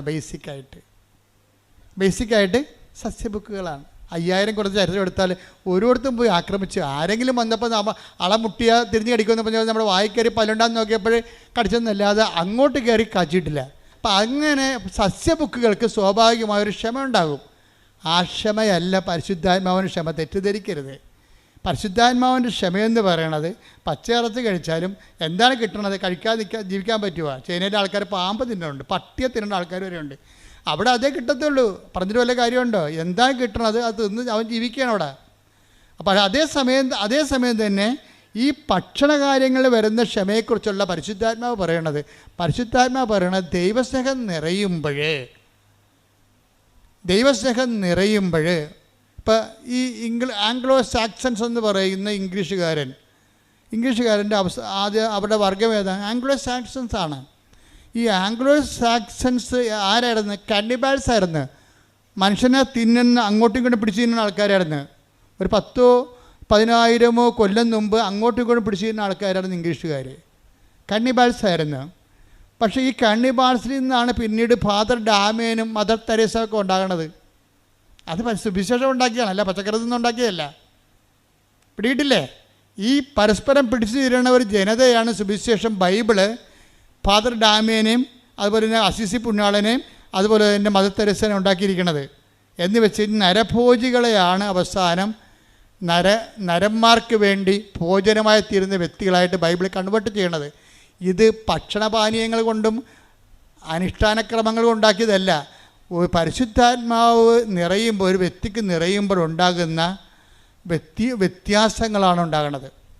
ഇതിനെ നാഗാലാൻഡിലൊക്കെ നമ്മൾ ചെല്ലുമ്പോൾ കാണുന്നത് എന്താ? പണ്ടത്തെ നാഗാലാൻഡുമാരുടെ ചരിത്രം എന്താ? ഇപ്പോഴും ചിലരന്മാർ കണ്ട് നാഗൻസിൻ്റെ കഴുത്തിലൊക്കെ, പഴയ നാഗൻസിൻ്റെ കഴുത്തിലൊക്കെ 25 തലയോട് 35 തലയോടൊക്കെ മാല പോലെ കോർത്തിട്ടിരിക്കുകയാണ്. എന്താ കാര്യം? അവൻ എത്ര പേരെ കൊന്നിട്ടുണ്ടോ അതാണ് അവൻ്റെ ബലം. ഇപ്പം ഗുണ്ടകളൊക്കെ എന്ന് പറഞ്ഞാൽ എത്ര പേരെ തട്ടിയിട്ടുണ്ട്, അതല്ല അവരുടെ ബലം. അപ്പം അങ്ങനെയുള്ള നാഗന്മാരാണ് ഇന്ന് സുവിശേഷം സ്വീകരിച്ചിട്ട് സുവിശേഷ പ്രവർത്തനമായിട്ട് മാറണത്. എന്തിൻ്റെ ഗുണമാണത്? ഭക്ഷണത്തിൻ്റെ. ആ പഴയ ഭക്ഷണത്തിൻ്റെ അവരിപ്പോൾ പട്ടിയിറച്ചി ഇപ്പോൾ തിന്നുന്നുണ്ട്. പക്ഷെ ഭക്ഷണമല്ല ഇവിടുത്തെ പ്രശ്നം. എന്താ കാര്യം? അവർ ഭക്ഷിക്കാനുള്ള സംഭവം ഭക്ഷിച്ചു. എന്താണ്? കർത്താവിൻ്റെ ശരീരം, യഥാർത്ഥ വചനം ഭക്ഷിച്ച് കഴിയുമ്പോൾ പരിശുദ്ധാത്മാവ് ഇറങ്ങി വരും. വചനം നിങ്ങൾ പ്രാവർത്തികമാക്കി കഴിയുമ്പോൾ അത് ഭക്ഷിച്ചതിന് തുല്യമാണ്. അപ്പോഴെന്ത് ചെയ്യും? നിങ്ങൾ പരിശുദ്ധാത്മാവ് നിങ്ങളിലേക്ക് വരും. അപ്പോൾ നിങ്ങൾ എന്ത് പറ്റും? പരിശുദ്ധാത്മാവിൻ്റെ ഫലങ്ങളുണ്ടാകും. അതെന്താണ്? സമാധാനം, പിന്നെന്താണ്? ക്ഷമ. എന്ന് വെച്ചാൽ കാത്തിരിക്കുന്ന സ്നേഹം. ആരുടെ സ്നേഹമാണ്? എൻ്റെ ദൈവത്തിൻ്റെ സ്നേഹം. എൻ്റെ ജീവിതത്തിൽ കർത്താവ് ഇടപെടാൻ പോകുന്നു. പക്ഷേ എൻ്റെ മക്കളെ, ഞാനൊരു കാര്യം നിങ്ങളോട് തുറന്ന് പറയണം കേട്ടോ. ഈ സ്നേഹം, ക്ഷമ അല്ലെങ്കിൽ സമാധാനം എന്ന് പറയണത് വരാൻ പോകുന്ന കാര്യങ്ങളെക്കുറിച്ചുകൊണ്ട് പരിശുദ്ധാത്മാവ് നമുക്കൊരു നോട്ട് തരും. അങ്ങനെയാണ് നമുക്ക് സമാധാനം ഉണ്ടാകണത്. സുവിശേഷത്തെ സമാധാനം എന്ന് പറഞ്ഞാൽ അതാണ്. എന്ന് വെച്ചാൽ നമ്മൾ സുവിശേഷം ജീവിച്ച് കഴിയുമ്പോൾ, ദൈവത്തിൻ്റെ സ്നേഹത്തിൻ്റെ വക്താക്കളെ കഴിയുമ്പോൾ, പരിശുദ്ധാത്മാവ് വരാൻ പോകുന്ന കാര്യങ്ങളെക്കുറിച്ച് നമുക്കൊരു നോട്ട് തരും. അങ്ങനെയല്ല നമുക്ക് കാത്തിരിക്കുന്ന സ്നേഹമല്ലേ സമാധാനം. അപ്പം നമുക്ക് സംഭവിക്കാൻ പോകുന്ന കാര്യങ്ങളെക്കുറിച്ച് നമ്മൾക്ക് പരിശുദ്ധാത്മാവ് ഒരു നോട്ട് തരുമ്പോൾ നമ്മൾ സമാധാനമായിട്ടിരിക്കും. അതുകൊണ്ടാണ് ഇസ്രായേൽക്കാർ അങ്ങോട്ടും ഇങ്ങോട്ടും കാണുമ്പോഴും, ചിലർ മുസ്ലിംസ് അങ്ങോട്ടും ഇങ്ങോട്ടും കാണുമ്പോഴൊക്കെ ഈ സലാമൊക്കെ പറയും, ഷാലോം എന്ന് പറയും. ഈശോ തന്നെ പ്രത്യക്ഷപ്പെട്ട് കഴിഞ്ഞപ്പോൾ അലക്കുസ്ലാമ എന്ന് പറയും. എന്താണ്? സമാധാനം എന്നാണ്. എന്ന് വെച്ചാൽ വരാൻ പോകുന്ന ഈ പരിശുദ്ധാത്മാവിനെ കാത്തിരിക്കുക എന്നതിൻ്റെ അർത്ഥം. അലക്കുസ്ലാമ, നിങ്ങൾക്ക് സമാധാനം എന്ന് വെച്ചതിൻ്റെ അർത്ഥമാണ്. പിന്നെ എന്താ പറയുക? അലക്കുസ്ലാമ എന്ന് ഈശോ 7 പ്രാവശ്യം പറയും. 7 പ്രാവശ്യം പറഞ്ഞതിന് ശേഷം എന്താ പറയണത്? സ്ലാമ എന്ന് വെച്ച് കഴിഞ്ഞാൽ സമാധാനം, എന്ന് വെച്ച് കഴിഞ്ഞാൽ കാത്തിരിക്കുന്ന സ്നേഹം. ദൈവത്തിൻ്റെ പരിശുദ്ധാത്മാവ് നിങ്ങളിലേക്ക് വരാൻ പോകുന്നു. അപ്പോൾ സ്ലാമ എന്ന് ഈശോ പറഞ്ഞതിന് ശേഷമാണ് പറയണത്, ഞാൻ എൻ്റെ പിതാവിനോട് ചോദിക്കുകയും നിത്യം നിങ്ങളോടുകൂടി ആയിരിക്കുവാൻ മറ്റൊരാശ്വാസകനെ നിങ്ങൾക്ക് അയച്ചു തരികയും ചെയ്യും. ആശ്വാസകൻ എന്ത് ചെയ്യും? കർത്താവ് പറഞ്ഞിട്ടുണ്ട്, വരാൻ പോകുന്ന കാര്യങ്ങൾ നിങ്ങളോട് സംസാരിക്കും. Take the word of God. Yohannan 16:14. അവൻ സ്വമേധയാ ആയിരിക്കുകയില്ല സംസാരിക്കുന്നത്. പറഞ്ഞ അവൻ സ്വമേധയാ ആയിരിക്കുകയില്ല സംസാരിക്കുന്നത്. അവൻ കേൾക്കുന്നത് മാത്രം സംസാരിക്കും. അവൻ കേൾക്കുന്നത് മാത്രം സംസാരിക്കും. വരാനിരിക്കുന്ന കാര്യങ്ങൾ അവൻ നിങ്ങളെ അറിയിക്കും. അവൻ എനിക്കുള്ളവയിൽ നിന്ന് സ്വീകരിച്ച്. ഓക്കെ, എന്താ പ്രശ്നം വെച്ച് കഴിഞ്ഞാൽ നോക്കി ആ വാക്ക് നോക്കി, അതായത് ഒന്ന് ഏറ്റു പറഞ്ഞ വരാനിരിക്കുന്ന കാര്യങ്ങൾ അവൻ നിങ്ങളെ അറിയിക്കും. അപ്പൊ നിങ്ങൾ ഇന്റൻഷൻ വെക്കരുത്. 6 കാര്യങ്ങൾ പറയാൻ പറഞ്ഞില്ലേ? അപ്പോൾ പണ്ടൊക്കെ ഞാൻ പറയാമായിരുന്നു, ഞാൻ ഇടയ്ക്ക് പറയാൻ മറന്നുപോയതാ. ഇപ്പോൾ ആൾക്കാർ 6 കാര്യത്തിന് 7 കാര്യം എഴുതി വെക്കും. അതാണ് പ്രശ്നം. ഒരു കോളം വിട്ടാൻ പറയുമായിരുന്നു. 6 കാര്യങ്ങൾ ഒരു കോളം ഒന്നും എഴുതരുതെന്ന് പറയുമായിരുന്നു. എന്താ കാര്യം? അത് പരിശുദ്ധാത്മാവിൻ്റെ കോളമാണ്. അവിടെ പരിശുദ്ധാത്മാവാണ് വരേണ്ടത് അവിടെ. കാര്യം പരിശുദ്ധാത്മാവ് വന്ന എന്താ ഗുണമെന്ന് പറഞ്ഞാൽ, പരിശുദ്ധാത്മാവ് വന്ന വരാനിരിക്കുന്ന കാര്യങ്ങൾ 16-14 വർക്കൗട്ട് ചെയ്യും. എന്താ പറഞ്ഞത്? വരാനിരിക്കുന്ന കാര്യങ്ങൾ. യോഹന്നാൻ 16:14 എന്താണത്? വരാനിരിക്കുന്ന കാര്യങ്ങൾ അവൻ നിങ്ങളെ അറിയിക്കും. നിങ്ങളൊന്ന് പറഞ്ഞ വരാനിരിക്കുന്ന കാര്യങ്ങൾ അവൻ നിങ്ങളെ അറിയിക്കും. അപ്പോൾ വരാനിരിക്കുന്ന കാര്യങ്ങൾ എന്ന് പറയുമ്പോഴേ ഇപ്പം നമ്മൾ റെയിൽവേ സ്റ്റേഷനിലൊക്കെ നിൽക്കുമ്പോഴുണ്ടല്ലോ, ഇപ്പോൾ ചിലർ പറയും വണ്ടി താമസമാണ്, വണ്ടി ഇല്ല ഇന്ന് എന്നൊക്കെ പറയുമ്പോൾ ഈ ആൾക്കാർ അവിടെ നിൽക്കുമ്പോൾ ഈ കമ്പ്യൂട്ടറൊക്കെ നോക്കാൻ അറിയാൻ പാടില്ലാത്തവരാണെങ്കിൽ നമ്മൾ പ്രാന്ത് പിടിപ്പിക്കും. എന്താ കാര്യം? ഇന്ന് വണ്ടി ഇല്ലെന്നാണ് തോന്നുന്നത്, ആ വണ്ടി ഇല്ലെന്ന് തോന്നണം. അപ്പോഴാണ് കുറച്ച് കഴിയുമ്പോഴാണ് നമ്മൾ ആ കമ്പ്യൂട്ടറെ ആ വണ്ടിയുടെ നമ്പർ കുത്തി കഴിയുമ്പോഴാണ് ആ വണ്ടി നമുക്ക് ആലപ്പുഴ പോകേണ്ടതാണ്. ഇപ്പം നമ്മൾ തൃശ്ശൂർ നിൽക്കുകയാണ്, ആ വണ്ടി തൃശ്ശൂരിന് വടക്കാഞ്ചേരി എത്തിയെന്ന് കാണിക്കും അവിടെ. അപ്പോൾ വരാനിരിക്കുന്ന കാര്യങ്ങൾ അറിയുമ്പോൾ നമുക്ക് സമാധാനം കിട്ടത്തില്ലേ? ഇല്ലേ? തൃശ്ശൂർ വണ്ടി ഇല്ലെന്നൊക്കെ പറഞ്ഞപ്പോൾ പക്ഷേ വാച്ച് നോക്കി ഇനി അടുത്ത വണ്ടിക്ക് പോകണമല്ലോ, നടന്ന് പോകണ ബസ്സിന് പോകണമെന്നൊക്കെ ചോദിച്ചാൽ നമുക്ക് സമാധാനം പോയിരിക്കുകയല്ലേ? അപ്പോഴാണ് കമ്പ്യൂട്ടറിൽ നമ്മൾ വണ്ടിയുടെ നമ്പർ അടിക്കണത്. അപ്പോൾ എന്താ പറയും? വടക്കാഞ്ചേരി എന്ന് കാണിക്കും. അപ്പോൾ തൃശ്ശൂർ നിൽക്കുന്ന പാർട്ടി കുഴപ്പമില്ല, ഇനിയിപ്പോൾ അരമണിക്കൂറിൽ വണ്ടി ഇവിടെ വരും. വരാതിരിക്കുമ്പോൾ അപ്പോൾ നമുക്ക് എന്താ സംഭവിച്ചത്? നമുക്ക് സമാധാനം കിട്ടി. അതാണ് ഈ പറയണത്. അപ്പോൾ സമാധാനവും പരിശുദ്ധാത്മാവും തമ്മിൽ ബന്ധമുണ്ട്. എങ്ങനെയുള്ള ബന്ധമാണ്? വരാൻ പോകുന്ന കാര്യങ്ങൾ അവൻ നിങ്ങളെ അറിയിക്കും. ഇപ്പം ക്ഷമയെന്ന് പറഞ്ഞാൽ എന്താണ്? കാത്തിരിക്കുന്ന സ്നേഹം. അപ്പം ക്ഷമയും സമാധാനവും ഒരു സംഭവം തന്നെയാണ്. രണ്ട് അനുഭവങ്ങളാണ്. എന്ന് വെച്ച് കഴിഞ്ഞാൽ ഒന്നിൻ്റെ അകത്ത് ഈ സമാധാനം കാത്തിരിക്കുന്ന സ്നേഹമാണ് സമാധാനമെങ്കിൽ ആ കാത്തിരിക്കാൻ വരുമ്പോൾ മനുഷ്യന് വരുന്നതാണ് ക്ഷമക്കെടും. ക്ഷമക്കെടെന്ന് പറഞ്ഞതിൽ ക്ഷമക്കൊരു കുഴപ്പമുള്ളത്, പെട്ടെന്ന് ഈ സാധനം കാറ്റ് വരുമ്പോൾ കെട്ടുപോകും. വിളക്കിന് പിടിക്കണ പോലെ വിളക്ക് കത്തിച്ചാൽ നമ്മളെന്ത് ചെയ്യും? കാറ്റുണ്ടെങ്കിൽ കൈ പിടിക്കും, ഇല്ലേ? ഈ കൈ പിടിക്കുന്ന പരിപാടിക്കാണ് ക്ഷമ, സഹിക്കുന്ന സ്നേഹമെന്ന് പറയണത്. ക്ഷമയെന്ന് പറഞ്ഞാൽ എന്താണ്? സഹിക്കുന്ന സ്നേഹമാണ്. കാത്തിരിക്കുന്ന സ്നേഹം തന്നെയാണ്, പക്ഷേ അതിൻ്റെ അകത്ത് കാത്തിരിക്കുന്ന സ്നേഹം സമാധാനമാണ്, സഹിക്കുന്ന സ്നേഹം ക്ഷമയാണ്. അപ്പോൾ ഈ കാത്തിരിക്കുന്ന സ്നേഹത്തിന് ചില സമയത്ത് ഇത്തിരി നീട്ടം കൂടി പോയി കഴിഞ്ഞാൽ നമുക്കൊരു ക്ഷമകേട് വരും. ആ ക്ഷമകേട് വരാൻ വേണ്ടി എന്തു ചെയ്യും? നമ്മൾ ക്രിസ്തുവിൻ്റെ നാമത്തിലേക്ക് നമ്മുടെ ക്ഷമകേട് നമ്മൾ അക്കൗണ്ട് ചെയ്യും. കർത്താവേ, നിൻ്റെ നാമത്തിൽ ഞാനിവിടെ ഇരുന്നൊരു കൊന്തയില്ലും, നല്ല കാര്യം, ഇനി കൊന്തയില്ല, ഒരു സമയം കിട്ടിയല്ലോ, നന്ദി. കണ്ട ക്ഷമനെ വരെ കണ്ടില്ലേ? അല്ലെങ്കിൽ നമ്മൾ വാച്ച് നോക്കിയിരിക്കും. അല്ലെന്നുണ്ടെങ്കിൽ നമുക്ക് ക്ഷമയുള്ളവനാണെങ്കിൽ, കർത്താവിൻ്റെ ക്ഷമ പരിശുദ്ധാവിൻ്റെ ഫലമുള്ളവരാണെങ്കിൽ നമ്മൾ അവിടെ നിന്ന് ജപമാല ചെല്ലും. നമ്മളെന്ത് ചെയ്യും? എന്നിട്ട് നമ്മളോട് ഈ എവിടെയെല്ലാം കർത്താവിന് കാലുകുത്താൻ പറ്റണില്ല ആ രാജ്യങ്ങളെല്ലാം നമ്മളെ സമർപ്പിച്ച് പ്രാർത്ഥിക്കും. നോക്കിയേ, അപ്പോഴേ വണ്ടി വരുമ്പോഴും നമ്മൾ കയറത്തില്ല. കർത്താവേ, കൊന്ത 4ാമത്തെ കേസം വരെ എത്തിയുള്ളൂ, ഒരു കേസം കൂടി കഴിഞ്ഞിട്ട് കൊന്ത വണ്ടി വന്നാൽ ഇപ്പോൾ എന്താ പറ്റി? ആളെൻ്റെ മാറ്റം കണ്ട. നമ്മൾ 4 രഹസ്യം ചെല്ലിയപ്പോൾ വണ്ടി വന്ന്, അപ്പോൾ നമ്മൾ കരയേക്കാം, അകത്തിരുന്ന് ചെല്ലേക്കാം, അകത്തിരുന്ന് ചെല്ലേക്കാം എന്ന് വിചാരിക്കും. എന്താ കാര്യം?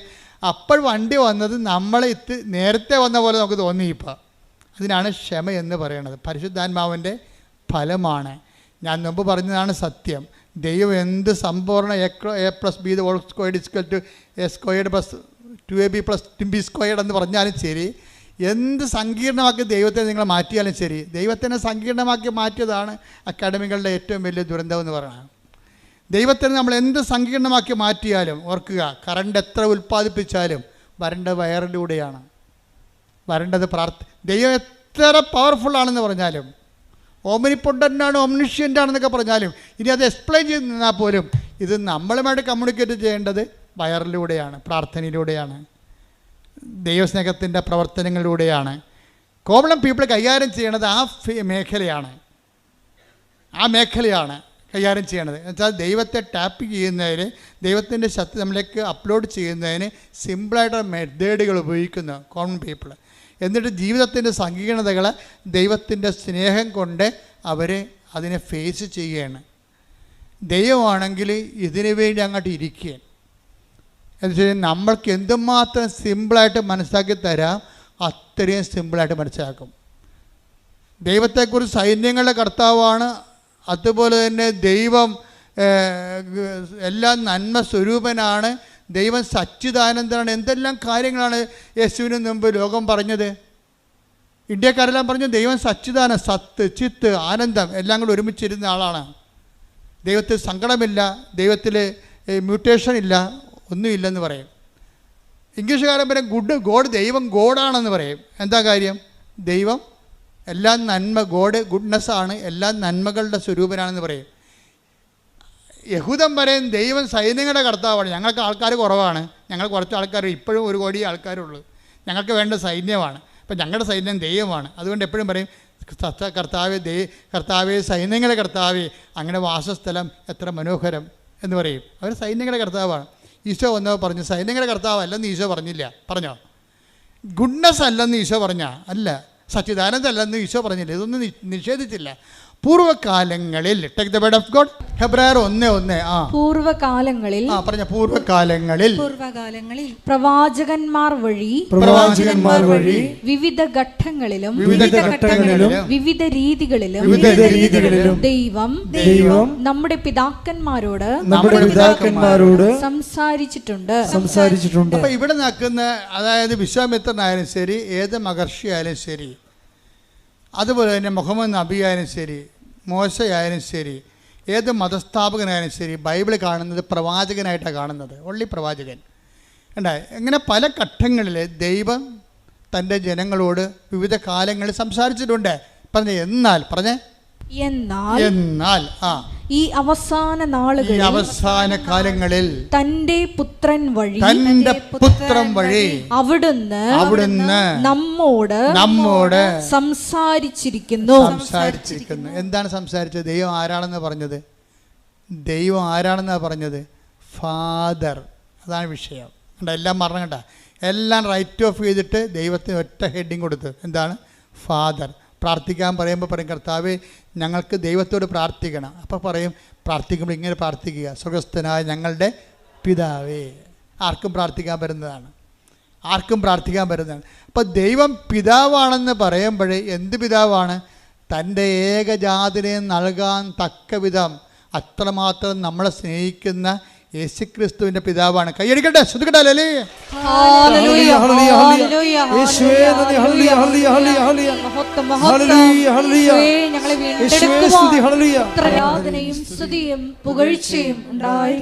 പിതാവും മക്കളും തമ്മിലുള്ള ഒരു സ്നേഹമായിട്ടാണ് ഈശോ മതത്തെ മാറ്റിയത്. നമ്മുടെ ബന്ധം, മതം എന്ന് പറയുന്നത് എന്താണ്? റിലേഷൻ, ബന്ധം. മതമൊന്നും വിളിക്കേണ്ട കാര്യമില്ല, റിലേഷൻ. നമ്മൾ തമ്മിലുള്ള ദൈവമായിട്ടുള്ള റിലേഷനെ ദൈവം എങ്ങനെയാണ് മാറ്റിയിരിക്കുന്നത്? പിതാവും മക്കളും തമ്മിലുള്ള ബന്ധമായിട്ട് മാറ്റി. ആ ബന്ധമാണ് റിലേഷൻ, അതാണ് മതം എന്ന് പറയുന്നത്. അപ്പോൾ ഈ ബന്ധമെന്ന് പറയുമ്പോൾ ആ ബന്ധത്തിൽ എന്താണ്? ആ ബന്ധത്തിൽ ഉരുത്തിരിഞ്ഞതാണ് ക്ഷമ. എന്താണ്? സഹിക്കുന്ന സ്നേഹം. പിന്നെ എന്താണ്? സമാധാനം, കാത്തിരിക്കുന്ന സ്നേഹം. കാത്തിരിപ്പിന് ഇത്തിരി ദൈർഘ്യം കൂടിക്കഴിഞ്ഞാൽ നമ്മൾക്ക് പിതാവിനുള്ള സ്നേഹം വെച്ചുകൊണ്ട് ആ കാത്തിരിപ്പിൻ്റെ ഒരു വിരസത നമ്മൾ അഡ്ജസ്റ്റ് ചെയ്യും. എന്താണ്? ക്ഷമ. ഇതെല്ലാം എന്താണ്? ക്ഷമയും സമാധാനം എന്തിൻ്റെതാണ്? പരിശുദ്ധാത്മാവിൻ്റെ ഫലങ്ങളാണ്. ഇതാണ് പരിശുദ്ധാത്മാവിനെ നമ്മുടെ ആധ്യാത്മിക ജീവിതത്തിലെ മാറ്റി നിർത്തിക്കൊണ്ട് ദൈവാനുഭവം സാധ്യമല്ലാത്തത്. എല്ലാ ഘട്ടങ്ങളിലും പരിശുദ്ധാത്മാവ് വേണം. അതുകൊണ്ട് തന്നെ നിങ്ങൾ ഉടമ്പടിയിൽ എഴുതുമ്പോൾ ഒന്നാം ഘട്ടം അല്ലെങ്കിൽ അവസാന ഘട്ടത്തിൽ എൻ്റെ ഒരു നിയോഗം എന്താണ്? പരിശുദ്ധാത്മാവെന്ന് എഴുതണം. എന്താ കാര്യം? പരിശുദ്ധാത്മാവിനെ നമ്മൾക്ക് ലഭിക്കാൻ, നമ്മൾക്ക് പണം കൊടുക്കാൻ, അതിന് ജീവൻ കൊടുക്കാൻ മതിയാകാത്തത് കാരണം അതിനു വേണ്ടിയാണ് ഈശോ വില കൊടുത്തിരിക്കുന്നത്. നമ്മളെപ്പോഴും പറയും പാപത്തിന് പരിഹാരമായിട്ടാണെന്ന്. അന്നത്തെ മനുഷ്യന്, ക്രിസ്തുവിന് മുമ്പുള്ള മനുഷ്യന്, യെശയ്യായ്ക്കൊക്കെ അത്രയുമേ വെളിപാട് അവർക്ക് അനുവദിച്ചുള്ളൂ. അവർക്ക് കിട്ടിയ അനുവദിച്ച് കിട്ടിയ വെളിപാട് അവർ പറഞ്ഞിട്ടുണ്ട്. പക്ഷേ ബാക്കിയുള്ളവർക്ക്, ക്രിസ്തുവിന് ശേഷം വന്നവർക്ക് കൂടുതൽ വെളിപാട് കിട്ടി. അതാണ് പരിശുദ്ധാത്മാവ് അവർ കൂടി സംസാരിക്കണത്. പക്ഷെ ഇത് ആദ്യം സംസാരിച്ച ആരോടാണ്? അമ്മയോടാണ് സംസാരിച്ചത്. പരിശുദ്ധാത്മാവെന്ന് പറയുന്ന ആദ്യ വാക്ക് ദൈവം സംസാരിക്കണ ആരോടാണ്? വെളിപാട് കൊടുക്കുന്ന ആർക്കാണ്? ഇതെങ്ങനെ സംഭവിക്കുമെന്ന് ചോദിക്കുമ്പോൾ എന്ത് പറയും? പരിശുദ്ധാത്മാവ് വേണ്ട രംഗപ്രവേശനം ചെയ്യണം. കണ്ട ആരോടാണ്? ഫസ്റ്റ് കൈനീട്ടം പോലെ പരിശുദ്ധാത്മാവിനെ കൊടുക്കുന്ന ആർക്കാണ്? പരിശുദ്ധാത്മാവ് നിൻ്റെ മേൽ വരും എന്ന് പറഞ്ഞേ. പരിശുദ്ധാത്മാവ് നിന്റെ മേൽ വരും. തന്നിമിത്തം നിന്നിൽ നിന്ന് ഉത്ഭവിക്കുന്നവൻ അത്യുന്നതൻ ദൈവപുത്രനെന്ന് വിളിക്കപ്പെടും. അപ്പൊ പരിശുദ്ധാത്മാവ് നിന്റെ മേൽ വരുമെന്ന് പറയണ ആ സെക്കൻഡില് തന്നെ എന്ത് സംഭവിക്കും? മറിയത്തിലെ സംശയമില്ലാതെ വിശ്വസിക്കും മറിയം. അവിടെയാണ് വിഷയം. മറിയം അമലോത്ഭവയാണെന്ന് പറയാൻ കാരണം ഈ പാപത്തിൻ്റെ ലാഞ്ചനകളോ പാപത്തിൻ്റെ പ്രകൃതിയോ പാപത്തിൻ്റെ ശീലങ്ങളോ ഉണ്ടെങ്കിൽ അതിൻ്റെ കൂടെ വരുന്നതാണ് സംശയം. അതാണ് വിഷയം. അപ്പം അതുകൊണ്ടാണ് ഉടമ്പടിയിൽ 2 ആഴ്ച ഒരിക്കൽ കുമ്പസാരിക്കണമെന്നും കുമ്പസാരിക്കാൻ പറ്റാത്ത അതിനുള്ള സംവിധാനം ഇല്ലാത്ത ആൾക്കാർ വിശുദ്ധിയോടെ ജീവിക്കണമെന്ന് പറഞ്ഞതിൻ്റെ കാരണം അതാണ്. എന്താ കാരണം വെച്ച് കഴിഞ്ഞാൽ ദൈവസ്നേഹത്തിൻ്റെ കൂടെ തന്നെയാണ് ഇതുപോലെ നമ്മൾക്ക് ദൈവത്തോടുള്ള ഒരു നിഷ്കളങ്കമായ സ്നേഹമില്ലെങ്കിൽ, അതായത് ദൈവത്തോടെ സ്നേഹമെന്ന് പറയുമ്പോഴേ തൻ്റെ നിഷ്കളങ്കമായിരിക്കണം. അത് വേറെ ഉദ്ദേശം വെച്ചുള്ള സ്നേഹമായിരിക്കരുത്. എഫെസസ് 1:4 എടുത്ത് തന്റെ മുമ്പാകെ, എഫെസസ് 1:4 തൻ്റെ മുമ്പാകെ സ്നേഹത്തിൽ പരിശുദ്ധരും. സംഭവം തൻ്റെ മുമ്പാകെ സ്നേഹത്തിൽ പരിശുദ്ധരും. അതിൻ്റെ വേറെ ഉദ്ദേശമൊന്നും ഇല്ലാത്ത സ്നേഹമാണ്. അതാണ് പരിശുദ്ധ സ്നേഹം എന്ന് പറയുന്നത്. സ്നേഹം പല അളട്രേറ്റഡ് സ്നേഹമുണ്ട്, വേറെ എന്ത് കലർപ്പുള്ള സ്നേഹമുണ്ട്. ഇതങ്ങനല്ല. തൻ്റെ മുമ്പാകെ സ്നേഹത്തിൽ പരിശുദ്ധരും നിഷ്കളങ്കരുമായിരിക്കാൻ ലോകസ്ഥാപനത്തിന് മുമ്പ് തന്നെ അവിടുന്ന് നമ്മെ ക്രിസ്തുവിൽ തിരഞ്ഞെടുത്തു. എന്റെ ദൈവപൈതലേ, നീ ഇന്ന് ക്രിസ്തുവിനെ കുറിച്ച് കേൾക്കുന്നുണ്ടെങ്കിൽ അനാദികാലം മുതലേ ദൈവം നിന്നെ ക്രിസ്തുവിനെ കേൾക്കാൻ ദൈവത്തിൻ്റെ മകനും മകളുമായി തിരഞ്ഞെടുത്തതിൻ്റെ ഏറ്റവും വർത്തമാനകാല രൂപമാണ് നിന്റെ ഇവിടെയുള്ള ഇരിപ്പും കേൾവിയും. കൈയടിക്കട്ടെ.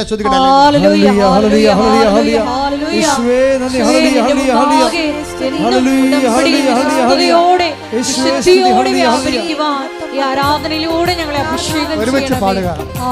പരമദിവ്യകാരുണ്യത്തിന് ഇപ്പോഴെന്താ വരണം എന്ന് നോക്കിയേ. ദൈവസ്നേഹം കൂടുമ്പോൾ എന്ത് പറ്റും? സംശയം കുറഞ്ഞു വരും. ദൈവസ്നേഹം കൂടുമ്പോഴേ സംശയം കുറഞ്ഞു വരും. അപ്പോൾ നമ്മൾ ഉടമ്പടി ചെയ്യുന്ന പ്രവർത്തനങ്ങൾ ദൈവസ്നേഹം ലക്ഷ്യം വെച്ചാൽ ചെയ്യേണ്ടത്. അല്ലാതെ ഇനി എത്ര പത്രമുണ്ട് ആർക്ക് കൊടുക്കുമെന്നല്ല ചിന്തിക്കേണ്ടത്. ഇനി എത്ര പത്രമുണ്ട് ആർക്ക് കൊടുക്കുന്നത് ചെയ്യുമ്പോൾ അവർ വല്ലതും പറയുക. പത്രം കൊടുക്കുമ്പോൾ അവർ വല്ലതും പറയട്ടെ. നമ്മുടെ തന്തക്ക് തന്നെ വിളിക്കട്ടെ. അതിന് തന്ത ഉണ്ടല്ല, അപ്പം വിളിക്കും നമ്മളെ. തീർച്ചയായിട്ടും ഇല്ലാത്തതൊന്നും വിളിക്കാൻ പറ്റത്തില്ല. അപ്പം നമ്മളെ കർത്താവിനെ പ്രതി അങ്ങനൊന്ന് കേൾക്കുമ്പോൾ ദൈവസ്നേഹം കൂടത്തില്ലേ? അപ്പം ദൈവസ്നേഹം കൂടത്തില്ലേ? അപ്പോൾ നമുക്ക് സന്തോഷം തോന്നില്ലേ? എന്താണ് എൻ്റെ സ്നേഹം കൂടി, കർത്താവിന് വേണ്ടി ഞാൻ അത്രയും സഹിച്ചു. അപ്പോൾ എന്ത് രസമാണ്. അപ്പോൾ അതുകൊണ്ട് ഈ ദൈവസ്നേഹം കൂടുന്നതനുസരിച്ച് എന്ത് പറ്റുമെന്നറിയാമോ? അതായത് സംശയം കുറയുകയും ചെയ്യും. ഈ സംശയം കുറയണമെങ്കിൽ മാതാവിന് എന്താ സംശയമില്ലാഞ്ഞത്? അവർക്ക് പാപമില്ലാഞ്ഞ കൊണ്ടാണ്. മാതാവ് സംശയമില്ലാത്തതിൻ്റെ പറഞ്ഞ കാര്യമുണ്ട്. നമ്മുടെ വിശുദ്ധിയും ദൈവസ്നേഹവും നമ്മുടെ സംശയവും തമ്മിൽ കണക്റ്റഡാണ്. ശരിക്കും നമ്മുടെ കിഡ്നി ഹാർട്ട് നമ്മൾ കണക്ട് ചെയ്തിരിക്കണമല്ലേ? കിഡ്നിക്ക് എന്തെങ്കിലും പ്രശ്നം ഉണ്ടായാൽ ഇന്നല്ലെങ്കിൽ നാളെ ഹാർട്ടിന് പ്രശ്നം ഉണ്ടാവും. അത് തന്നെ കാര്യം. അതങ്ങോട്ടും ഇങ്ങോട്ടും പ്രഷർ ബേസ്ഡിലാണ് ജഡ്ജിരിക്കുക. കിഡ്നിയും ഹാർട്ടും പ്രഷറിൻ്റെ ഒരു അത് കൂടുകയോ കുറയുകയോ ചെയ്യുന്നതിൽ ഇവരെ ഈ രണ്ട് ഫാക്കൽറ്റിനും ബാധിക്കും എന്ന് പറഞ്ഞപ്പോൾ തന്നെയാണ് ദൈവസ്നേഹത്തിൻ്റെ പ്രശ്നം. ദൈവസ്നേഹം കൂടുകയാണെങ്കിൽ സംശയം കുറയും. സംശയം കുറയുകയാണെങ്കിൽ എന്ത് പറ്റും? വിശ്വാസം കൂടി വരും. ഇതെല്ലാം ഇൻ്റർകണക്റ്റഡാണ്. അപ്പം നമ്മൾ വിശ്വാസത്തിന് കൊണ്ടുപോയല്ല വളം വെക്കേണ്ടത്. പിന്നെ എന്താണ്? ദൈവസ്നേഹത്തിന് വളം കൊടുക്കണം. ദൈവസ്നേഹം എന്ന് പറയുന്നത് എന്താണ്? പരിശുദ്ധാത്മാവിൻ്റെ ഫലമാണ്. 5:22 പരിശുദ്ധാത്മാവിൻ്റെ ഫലങ്ങൾ എന്താണ്? സ്നേഹം, ക്ഷമ, സമാധാനം, അങ്ങനെ പോകുന്നത്. അപ്പം പരിശുദ്ധാത്മാവിൻ്റെ ഫലങ്ങളാണ്. ഇപ്പോഴെന്താണ് ഇപ്പോൾ മാതാവിനോട് പറയുമ്പോൾ അതായത് ഇതെങ്ങനെ സംഭവിക്കും? ഇതെങ്ങനെ സംഭവിക്കുമെന്ന് പറയുമ്പോഴേ അതിനല്ലേ ആ വല്യപ്പനെ ചോദിച്ചത്. ആര്? യോഹന്നാൻ്റെ അപ്പൻ. അങ്ങനെ പേരെന്നാ? സക്കറിയ. സക്കറിയ ചോദിച്ചത് എന്താണ്? ഇതെങ്ങനെ സംഭവിക്കും? ഞാൻ വയസ്സനല്ലേ, എൻ്റെ ഭാര്യ പ്രായം കവിഞ്ഞവളെ. അതെന്നെ അമ്മയും ചോദിച്ചത്. പക്ഷേ പണി മേടിച്ചത് ആരാണ്? സക്കറിയ. അമ്മ പണി മേടിച്ചില്ല. എന്താ കാര്യം വെച്ച് കഴിഞ്ഞാൽ അമ്മ എന്താ ഇതെങ്ങനെ സംഭവിക്കും? ഞാൻ പുരുഷനെ അറിയുന്നില്ലല്ലോ. ഉടനെ മാലാഖന്ത് പറഞ്ഞ് പരിശുദ്ധാത്മാവ് നിൻ്റെ മേൽ വരും. പരിശുദ്ധാത്മാവ് നിൻ്റെ മേൽ വരുമെന്ന് പറയുന്നതും വന്നുവെന്ന് പറഞ്ഞാലും വന്നു കഴിഞ്ഞാലും ദൈവത്തിനുള്ള പ്രശ്നം വെച്ച് കഴിഞ്ഞാൽ ദൈവം ഒരു ഹിസ്റ്റോറിക്കൽ പ്രസൻസിൽ ജീവിക്കുന്ന ആളാണ്. നമ്മളെ സംബന്ധിച്ചുള്ള ഭൂതമുണ്ട്, വർത്തമാനമുണ്ട്, ഇല്ലേ? ദൈവത്തിന് ഈ പറഞ്ഞ സംഭവം ഒന്നുമില്ല. ദൈവം തന്നാൽ താനായിരിക്കുന്നു, അനാദിയായിരിക്കുന്നു, ആദികാരണനായിരിക്കുന്നു. കണ്ട അപ്പോൾ പോക്കണ്ടില്ലേ? ദൈവത്തിന് കാരണം പോലും ഇല്ല. ഇപ്പോൾ ദൈവത്തിന് കാലവുമില്ല, കാരണവുമില്ല. ദൈവത്തിന് കാരണവുമില്ല, കാലവുമില്ലാത്ത കാരണം ദൈവം ഒരു കാലത്തിൽ പറഞ്ഞാൽ അതിനെല്ലാം എവർ പ്രസൻ്റാണ്. ഹിസ്റ്റോറിക്കൽ പ്രസൻസ് എന്ന് പറയും. ഹിസ്റ്റോറിക്കൽ പ്രസൻറ്റ് അതായത് ചരിത്രപരമായ വർത്തമാനം. ദൈവം വരുമെന്ന് പറഞ്ഞാൽ എൻ്റെ അർത്ഥം വന്നു എന്ന് എൻ്റെ അർത്ഥം. മനസ്സിലായില്ലേ? വരുമെന്ന് പറഞ്ഞാൽ ദൈവത്തിന് അങ്ങനെ പറയാൻ പറ്റത്തില്ലല്ലോ. വരുമെന്ന് ദൈവം പറഞ്ഞാൽ ദൈവത്തിനെ സംബന്ധിച്ചിടത്തോളം അത് വന്നതിന് തുല്യമാണ്. കാര്യം ഹീസ് ഇൻ ഹിസ്റ്റോറിക്കൽ പ്രസൻസ്. ഇതുപോലെ തന്നെ അമ്മ എന്ത് ചെയ്ത് പരിശുദ്ധാത്മാവ് നിൻ്റെ മേൽ വരുമെന്ന് പറഞ്ഞ ആ ടൈമിൻ്റെ ആ ഇപ്സഫാത്തോ ആ ബൈ ടൈം ആ സെറ്റ് ടൈമിൽ തന്നെ ശരിക്കും പരിശുദ്ധാത്മാവിൽ അമ്മ നിറഞ്ഞു. പരിശുദ്ധാത്മാവിൽ അമ്മ നിറഞ്ഞപ്പോൾ എന്താ അമ്മ പറഞ്ഞത്? ഇതാ കർത്താവിൻ്റെ ദാസി. കണ്ട പണപ്പൊക്കണ്ട. അതായത് എന്തുമാത്രം പാപം കുറഞ്ഞിരിക്കുന്നുവോ അത്രയും വെളിപാടുകളെ സ്വീകരിക്കാനും സംശയം കുറയാനും കൃപയും നിറയാനും ഇടയാകും. അപ്പം നമ്മൾ കൃപാസനം പാപത്തെ ഇങ്ങനെ പരിശുദ്ധാത്മ കിട്ടാനുള്ള ഇടപാടായിട്ട് ഇങ്ങനെ എണ്ണി പെറുക്കി അങ്ങനെ ഞാൻ പ്രസംഗിക്കാറില്ല. ഇത് ഉടമ്പടിയുമായിട്ട് ബന്ധപ്പെട്ട് ആധ്യാത്മിക ജീവിതം പരിപോഷിപ്പിക്കുന്നതിൻ്റെ ആവശ്യത്തിലേക്കായിട്ട് ഞാൻ ദൈവസ്നേഹത്തിന് പ്രാധാന്യം കൊടുത്താണ് സംസാരിക്കണത്. ദൈവസ്നേഹത്തിന് പ്രാധാന്യം കൊടുത്ത് സംസാരിക്കുമ്പോൾ പരിശുദ്ധാത്മാവിൻ്റെ ഒന്നാമത്തെ ബലം സ്നേഹമാണ്. ദൈവസ്നേഹത്തെ പരിശുദ്ധാത്മാവിൻ്റെ ഫലമായിട്ട് അവതരിപ്പിക്കുമ്പോൾ സ്വാഭാവികമായിട്ടും പരിശുദ്ധാത്മാവിന് പ്രാധാന്യമുള്ളത് കാരണം എന്ത് പറ്റും? പാപം. അതാണ് ഇതെങ്ങനെ സംഭവിക്കും? ഞാൻ പുരുഷനെ അറിയുന്നില്ലെന്ന് പറയുമ്പോൾ അമ്മയ്ക്ക് പെട്ടെന്ന് മനസ്സിലാകും എന്താണ് പരിശുദ്ധാത്മാവ് നിൻ്റെ മേൽ വരുമെന്ന് പറയാം, അല്ലേ? പരിശുദ്ധാത്മാവ് നിൻ്റെ മേൽ വരുമെന്ന് പറയുമ്പോൾ അമ്മയെ സംബന്ധിച്ചിടത്തോളം ഒരു കൺഫ്യൂഷനുമില്ല. അമ്മയ്ക്ക് പരിശുദ്ധാത്മാവ് ജ്ഞാനം കൊടുത്തിട്ട് പറയും, മേരി ഇന്ന് വരെ പറഞ്ഞതെല്ലാം കർത്താവിൻ്റെ ആത്മാവ് ദൈവത്തിൻ്റെ ആത്മാവെന്ന് നിന്നോടാണ് ആദ്യമായിട്ട് ഈ വെളിപാട് പറയണത്. പരിശുദ്ധാത്മാവിന് പരിശുദ്ധാത്മാവ് എന്നുള്ള പേരുള്ളത് ഇപ്പോഴാണ്. പണ്ട് ആദി ദൈവം ആകാശം ഭൂമിയിൽ സൃഷ്ടിച്ചു, ഭൂമി രൂപരഹിതമായിരുന്നു, ആഴത്തിന് മീതെ അന്ധകാരം വ്യാപിച്ചിരുന്നു, അന്ധകാരത്തിന് ജലപ്പരപ്പിലൂടെ ദൈവത്തിൻ്റെ ആത്മാവ്. പരിശുദ്ധാത്മാവല്ലേ? ആണ്. പക്ഷെ അവിടെ വിളിക്കണത് എന്താണ്? ദൈവത്തിൻ്റെ ആത്മാവ്. എസെക്കിയേൽ 37 വിളിക്കണത് എന്താണ്? കർത്താവിൻ്റെ ആത്മാവിനെ മരുഭൂമിയിൽ കൂട്ടിക്കൊണ്ടുപോയി, മനുഷ്യപുത്ര നീ എന്ത് കാണുന്നു? ഞാൻ പറഞ്ഞു അസ്ഥികൂടങ്ങൾ. അവ ജീവിക്കുമോ? കർത്താവെ അങ്ങേക്കറിയാം. അവിടെ എന്താണ്? കർത്താവിൻ്റെ ആത്മാവാണ്. അപ്പോൾ ദൈവത്തിൻ്റെ ആത്മാവ്, കർത്താവിൻ്റെ ആത്മാവ്. മറിയത്തോട് പറയുമ്പോഴാരും പരിശുദ്ധാത്മാവെന്ന് പറയും. പരിശുദ്ധാത്മാവ് എന്താ കാര്യം? അടി തുടങ്ങാൻ പോകണമെന്നതിൻ്റെ അർത്ഥം ആർക്കാ മനസ്സിലാകാത്തത്? മനസ്സിലാകുന്നതിന് ശരിക്കും മനസ്സിലായിട്ടുണ്ട്. അടി തുടങ്ങാൻ പോകണം. എന്താണ്? നിനക്ക് സ്ത്രീക്കും തമ്മിലും നിൻ്റെ സന്തതിക്കും സ്ത്രീയുടെ സന്തതിക്കും തമ്മിലും ഞാൻ ശത്രുത ഉളവാക്കും. അശുദ്ധാത്മാവിൻ്റെ അവതാരമായിട്ടല്ല മറ്റേ പാപരൂപം വരണത്. അപ്പോൾ പാപത്തിന് പരിഹാരം ചെയ്യാൻ ക്രിസ്തുവിനെ മനുഷ്യാവതാരത്തിലൂടെ വചനം മാംസമാകുന്ന ആ സ്വർഗീയ പ്രക്രിയയിൽ യുദ്ധം പ്രഖ്യാപിക്കുകയാണ്. നിനക്കും സ്ത്രീക്കും തമ്മിൽ ഉൽപ്പത്തി 3:15 വർക്കൗട്ട് ചെയ്യും. എന്താ കാര്യം? ഇനി അശുദ്ധാത്മാവിനെ മുൻനിർത്തിക്കൊണ്ടാണ് പരിശുദ്ധാത്മാവെന്ന് പറയണത്. അശുദ്ധാത്മാവുണ്ട്, അതുമായിട്ടാണ് ഇനി യുദ്ധം വരാൻ പോണത്. അതിനെ മറിയത്തെ തന്നെ എക്വിപ്പ് ചെയ്യാണ്. മറിയത്തിലൂടെ ജനിക്കുന്നവനാണ് അവൻ്റെ തലയെ തകർക്കാൻ പോണത്. ശ്രുതികട അല്ലേ? അപ്പോൾ വിശ്വാസം വർദ്ധിക്കും. എന്നിട്ട് പരിശുദ്ധാത്മാവിനെ അപ്പം വിശ്വാസം വർദ്ധിക്കുമ്പോൾ അമ്മ എന്ത് പറയും? ഇതാ കർത്താവിൻ്റെ ദാസി, നിൻ്റെ വചനം പോലെ എന്നിൽ നിറവേറട്ടെ. എന്നിട്ട് പിന്നീട് പരിശുദ്ധാത്മാവ് വീണ്ടും മറിയത്തോട് സംസാരിക്കണം. പരിശുദ്ധാത്മാവിനെ ഇൻട്രൊഡ്യൂസ് ചെയ്ത് ആര്? മാലാഖ് ഇൻട്രൊഡ്യൂസ് ചെയ്തു. മാലാഖ് ഇൻട്രൊഡ്യൂസ് ചെയ്തെങ്കിലും പരിശുദ്ധാത്മാവ് നേരിട്ട് മറിയത്തിൻ്റെ അടുത്ത് വരും. ആരിലൂടെ? എലിസബത്തിലൂടെ വരും. എലിസബത്തിനെ കാണാൻ പോകുമ്പോൾ പരിശുദ്ധാത്മാവ് നിറഞ്ഞിട്ട് മറിയം പറയും, എലിസബത്ത് പരിശുദ്ധാത്മാവ് നിറഞ്ഞു പറഞ്ഞു, മേരി, കർത്താവ് മംഗളവാർത്ത സമയത്ത് നിന്നോട് അരുളി ചെയ്ത കാര്യങ്ങൾ. അവിടെ അരുളി ചെയ്തത് ആരാണ്? പിതാവായ ദൈവമാണ് അരുളി ചെയ്തത്. ഇപ്പോൾ അരുളി ചെയ്യാൻ പോണത് ആരാണ്? പരിശുദ്ധാത്മാവ് ദൈവമാണ്. കാര്യം പുത്രനായ ദൈവമാണ് മനുഷ്യാവതാരം ചെയ്യാൻ പോണത്. അതുകൊണ്ടാണ് ആദ്യം കർത്താവ് നിന്നോട് അരുളി ചെയ്ത കാര്യം. ലൂക്ക 1:45 എടുത്ത്, കർത്താവ് അരുളി ചെയ്ത കാര്യങ്ങൾ മംഗളവാർത്ത സമയത്ത് മാലാഖ വഴി കർത്താവ് പിതാവായ ദൈവം, ലോഡെന്നാണ് പറയണത്, ഫാദറാണത്. അതായത് കർത്താവ് അരുളി ചെയ്ത കാര്യങ്ങൾ നിറവേറുമെന്ന് വിശ്വസിച്ചവൾ ഭാഗ്യവതി അനുഗ്രഹീത എന്നാണ് സംഭവം. എന്ന് വെച്ച് കഴിഞ്ഞാൽ വിശ്വസിക്കുമ്പോൾ വരാൻ പോകുന്ന ഇപ്പം ഇതാരെ പരിശുദ്ധാത്മാവ് നിറഞ്ഞ് എലിസബത്ത് പറഞ്ഞു, മേരി, കർത്താവ് നിന്നോട് അരുളി ചെയ്ത കാര്യങ്ങൾ നിറവേറുമെന്ന് വിശ്വസിച്ച നീ അനുഗ്രഹീത. എന്ന് വെച്ചാൽ നിങ്ങൾക്ക് ഒരു പരിശുദ്ധാത്മാവിൻ്റെ വെളിപാടിൻ്റെ ഒരു ഘടന കണ്ടില്ലേ? അതായത് വരാൻ പോകുന്ന കാര്യങ്ങൾ അവൻ നിന്നോട് പറയുമെന്ന് 16 നമ്മൾ വായിച്ചു. ഇപ്പോൾ വരാൻ പോകുന്ന കാര്യങ്ങൾ ആണ് മാലാഖ് മറിയത്തോട് പറഞ്ഞത്. പരിശുദ്ധാത്മാവ് നിൻ്റെ മേൽ വരുമെന്ന് പറഞ്ഞു. അപ്പോൾ മറിയം വിശ്വസിച്ചപ്പോൾ അത് വന്ന പോലെയായി. അത് തന്നെയാണ് എലിസബത്തിലൂടെ പരിശുദ്ധാത്മാവ് അതിന് കൺകറൻസ് കൊടുക്കുന്നത്. എന്താണ്? മേരി, നീ വിശ്വസിച്ചു, വരാൻ പോകുന്നത് ഞാൻ പറഞ്ഞു, അപ്പം നീ വന്നതുപോലെ വിശ്വസിച്ചു, അപ്പം നീ അനുഗ്രഹീതയാണെന്ന്. അത് അനുഗ്രഹീത. അതായത് വരാൻ പോകുന്ന കാര്യങ്ങളെ പരിശുദ്ധാത്മാവ് നിറവോടുകൂടി വന്നതുപോലെ അനുഭവിച്ചാൽ വരാൻ പോകുന്ന വിഷയത്തിൻ്റെ മേൽ നമുക്ക് അവകാശം അനുഗ്രഹം പ്രാപിക്കാം. കൈയടിച്ച് ശ്രദ്ധിക്കട്ടെ. ഹല്ലേലൂയ, ഹല്ലേലൂയ, ഹല്ലേലൂയ.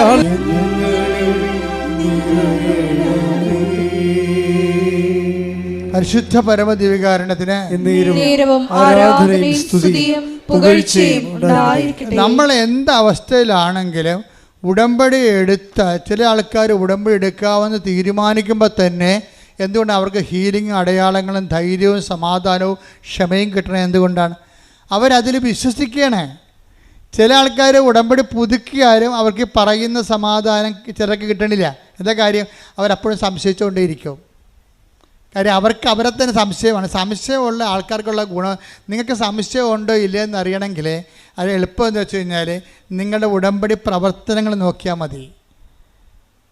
ഉടമ്പടിയിൽ ഇപ്പോൾ പത്രം കൊടുക്കാൻ എടുക്കണ സമയം അത് വാദപ്പനിക്കാരെ പോലെ ഇങ്ങനെ 1, 2 കൊടുത്ത് ആർക്ക് കൊടുത്തും എപ്പോൾ കൊടുക്കും, ന്യൂട്രായിട്ട് കൊടുക്കും. ചില ആൾക്കാർ കടയിൽ കുത്തിയിരിക്കും. വന്നവർക്കൊക്കെ ഒരു മുടക്കമില്ലല്ലോ, വരുന്നവർക്കെല്ലാം വെറുതെ കൊടുക്കും. പുറത്തിറങ്ങത്തില്ല. പുറത്തിറങ്ങിക്കഴിഞ്ഞാൽ അവർക്ക് അവരുടെ പെയിൻറ്റ് പോകുമെന്ന് പറഞ്ഞ് ഉണ്ടാക്കത്തില്ല. അവർക്ക് കടയുണ്ട് അല്ലെങ്കിൽ എന്തെങ്കിലും സംവിധാനം ഉണ്ടെങ്കിൽ അവിടെ നിന്ന് വരുന്നേ കൊടുക്കും വരുന്നവർക്ക്. ഇത് കൊണ്ടേ വായിക്ക് എന്ന് പറയാം. അപ്പം അവർക്ക് ഏതായാലും അത് ചെയ്യാതിരിക്കാൻ പറ്റത്തില്ല.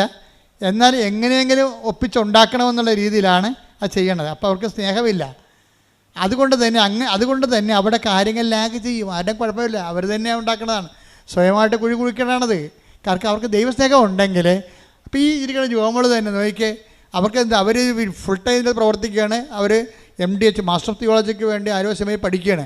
പക്ഷേ എന്നിട്ട് ഇവിടുന്ന് 10 കാവി കൊണ്ടുപോയി ആലുവ റെയിൽവേ സ്റ്റേഷനിലെല്ലാം കൊടുക്കും. റെയിൽവേ സ്റ്റേഷനിലെല്ലാം കൊടുക്കും കൊണ്ട് നടന്ന്. അതെന്താ കാര്യം? ഇതിനകത്ത് നിൽക്കുന്ന ആൾക്കാരുടെ പരിപാടിയാണിത്. എന്ന് വെച്ച് കഴിഞ്ഞാൽ നമുക്ക് ദൈവസ്നേഹം ഉണ്ടെങ്കിൽ നമുക്ക് സംശയം ഉണ്ടാകത്തില്ല, നമുക്ക് ബോധ്യം ഉണ്ടാകും. ബോധ്യം ഉണ്ടാവുമെങ്കിൽ എല്ലാം കർത്താവ് വേണ്ട സമയത്ത് ക്രമീകരിക്കും. ദൈവത്തിൽ നമ്മളെ ഏൽപ്പിച്ചിരിക്കുകയാണ്. ഇനി നമ്മളെന്ത് നോക്കാനാണ്? ദൈവം നമ്മളെക്കാൾ എത്രയോ ലക്ഷക്കണക്കിന് മനുഷ്യരെ കണ്ടും അതിനേക്കാൾ ഈ ഭൂമി സൃഷ്ടിച്ച അപാരതയുടെ ഒരു ദൈവമല്ലേ. അപ്പം അങ്ങനെ നമുക്ക് അതിനെക്കുറിച്ചുള്ള ബോധം പരിശുദ്ധാത്മാവ് തന്നുകൊണ്ടിരിക്കും. പരിശുദ്ധാത്മാവിൻ്റെ കുറവുണ്ടെങ്കിൽ എങ്ങനെയാവോ? 90 ദിവസം പിടിച്ച് നിൽക്കണം. 90 ദിവസം പിടിച്ച് നിൽക്കണം. അത് കഴിയുമ്പോൾ ഭക്തി, 90 ദിവസം പത്തി, 91 ദിവസം പത്തി. അതാണ് സംഭവം. ഉടമ്പടി വർക്ക് ചെയ്യാത്ത അതാണ്. 90 ദിവസം പത്തി, 91 ദിവസം പത്തി. പഴയ സ്വഭാവം പഴയ ആളായിട്ട് മാറും. ചില ആൾക്കാർ പത്തിയും ഒരുമിച്ച് കൊണ്ടുപോകും. അത് ഭയങ്കര മൂർഖനാണ് മാതാവേ. അപ്പോൾ ഇതെല്ലാം കറക്റ്റ് ചെയ്യണം. നിങ്ങൾ വിശ്വസിക്കുന്നുണ്ടോ, നിങ്ങൾ സ്നേഹിക്കുന്നുണ്ടോ എന്ന് ദൈവത്തിന് നിങ്ങൾ ബോധ്യപ്പെടുത്തി കൊടുക്കണം. അതാണ് എൻ്റെ ഏറ്റവും വലിയ വിഷയം. ദൈവത്തിനെ ബോധ്യപ്പെടുത്തി കൊടുക്കുന്നതാണ് ഇതിനകത്ത് ഉള്ള റിസ്ക് എന്ന് പറയും. ഉടമ്പടിയിലെ റിസ്ക് എന്ന് പറഞ്ഞാൽ അതാണ്. കാര്യം എന്താ, ഞാനിങ്ങനെ പറയാം, പല ആൾക്കാർക്കും ദൈവത്തെക്കുറിച്ച് പറയാൻ അറിയത്തില്ല. എന്താ കാര്യം? അവർ ദൈവത്തെ കണ്ടിട്ടില്ല. അതാണ് മെയിൻ പ്രശ്നം. പിന്നെ പുസ്തകത്തിലുള്ള നോളജും എവിടെയെങ്കിലുമൊക്കെ സെമിനാറൊക്കെ അറ്റൻഡ് ചെയ്യുകയും വല്ല പ്രസംഗമൊക്കെ കേൾക്കുന്ന ഒരു നോളജും അങ്ങനെയല്ല. ഞാൻ നിങ്ങൾ പറയുന്നുണ്ടെങ്കിൽ ലക്ഷം മനുഷ്യരെ ഞാൻ ദൈവം പ്രവർത്തിക്കുന്ന കണ്ടു. ഞാൻ തന്നെ നേരിട്ട് മാതാവിനെ കണ്ട ആളാണ്. അപ്പോൾ എനിക്കിതിനെക്കുറിച്ചെല്ലാം കൃത്യതയുണ്ട്. പക്ഷേ അനുഭവജ്ഞാനമാണുള്ളത്, ആശയജ്ഞാനമല്ല. ഇത് inevitable defeat of the ideal by the real എന്ന് വെച്ച് കഴിഞ്ഞാൽ ഏത് ഐഡിയലായാലും ശരി റിയൽ വരുമ്പോൾ തോറ്റുപോകും. അത് അനിവാര്യമായ ആശയത്തിൻ്റെ തോൽവിയാണ് അനുഭവത്തിൻ്റെ വിജയമെന്ന് പറയണത്. അതുകൊണ്ട് ഞാനെപ്പോഴും ശ്രദ്ധിക്കുന്നത് അനുഭവജ്ഞാനം. ഞാനെപ്പോഴും ചിന്തിക്കുന്നത് ബിബ്ലിക്കൽ തിയോളജി എന്ന് പറയുമ്പോൾ ഞാൻ പറയും ബിബ്ലിക്കൽ എക്സ്പീരിയൻഷ്യൽ തിയോളജി എന്ന് പറയും. എൻ്റെ മനസ്സുടനെ പറയും. അങ്ങനെ ഒരു ശാസ്ത്രമില്ല. ബിബ്ലിക്കൽ തിയോളജി നമ്മൾ ശാസ്ത്രമുണ്ട്. നമ്മളൊക്കെ ഇപ്പോൾ പഠിക്കണം അതാ MDH മാസ്റ്റർ ചെയ്യണവർ. അപ്പോൾ എന്താ സംഭവിച്ചാൽ ബിബ്ലിക്കൽ തിയോളജി സബ്ജക്റ്റ്. പക്ഷേ എൻ്റെ അടുത്ത് വരുമ്പോൾ ഞാൻ പറയും ബിബ്ലിക്കൽ എക്സ്പീരിയൻഷ്യൽ തിയോളജി എന്ന് പറയും. ബൈബിളിലുള്ള കാര്യങ്ങളെല്ലാം മനുഷ്യൻ്റെ അനുഭവത്തിലുള്ള കാര്യങ്ങളാണ്. അത് താത്വിക ജ്ഞാനത്തിന് അവിടെ വലിയ സ്പേസ് ഇല്ല. മനുഷ്യന് അനുഭവം അല്ലെന്നുണ്ടെങ്കിൽ ഇത് അപ്രസക്തമായി തീരുകയും ചെയ്യും. മനുഷ്യനില്ലാതെ ദൈവം നിലനിൽക്കും, ദൈവവചനവും നിലനിൽക്കും. പക്ഷേ എന്തിനു വേണ്ടിയാണ് ഇതെല്ലാം? മനുഷ്യന് വേണ്ടിയാണ്. യേശുക്രിസ്തു പോലും മനുഷ്യാവതാരം ചെയ്തത്. അല്ലെങ്കിൽ വേറെ എന്തെങ്കിലും അവതാരം ചെയ്താൽ പോരെ? അപ്പം മനുഷ്യനാണ് പ്രാധാന്യം. ഈശോയ്ക്കും അറിയാം എന്താണ് സാബത്ത് മനുഷ്യന് വേണ്ടിയാണ്. സാബത്ത് മനുഷ്യന് വേണ്ടിയാണെന്ന് പറയുമ്പോൾ വചനവും വചനത്തിൻ്റെ വ്യാഖ്യാനവും സ്പിരിച്വാലിറ്റിയും ആധ്യാത്മികതയും എല്ലാം എന്താണ് മനുഷ്യ ജീവിതത്തിന് വേണ്ടിയും ഈ കാലം നമ്മളെ എപ്പോഴും ദൗത്യം പൂർത്തിയായി കഴിയുമ്പോൾ മനുഷ്യൻ ദൈവത്തിൽ തിരിച്ചെത്തിച്ചേരാൻ വേണ്ടിയുള്ള സംവിധാനമാണ് സഭയെന്ന് പറയുന്നത്. കയ്യടിക്കട്ടെ.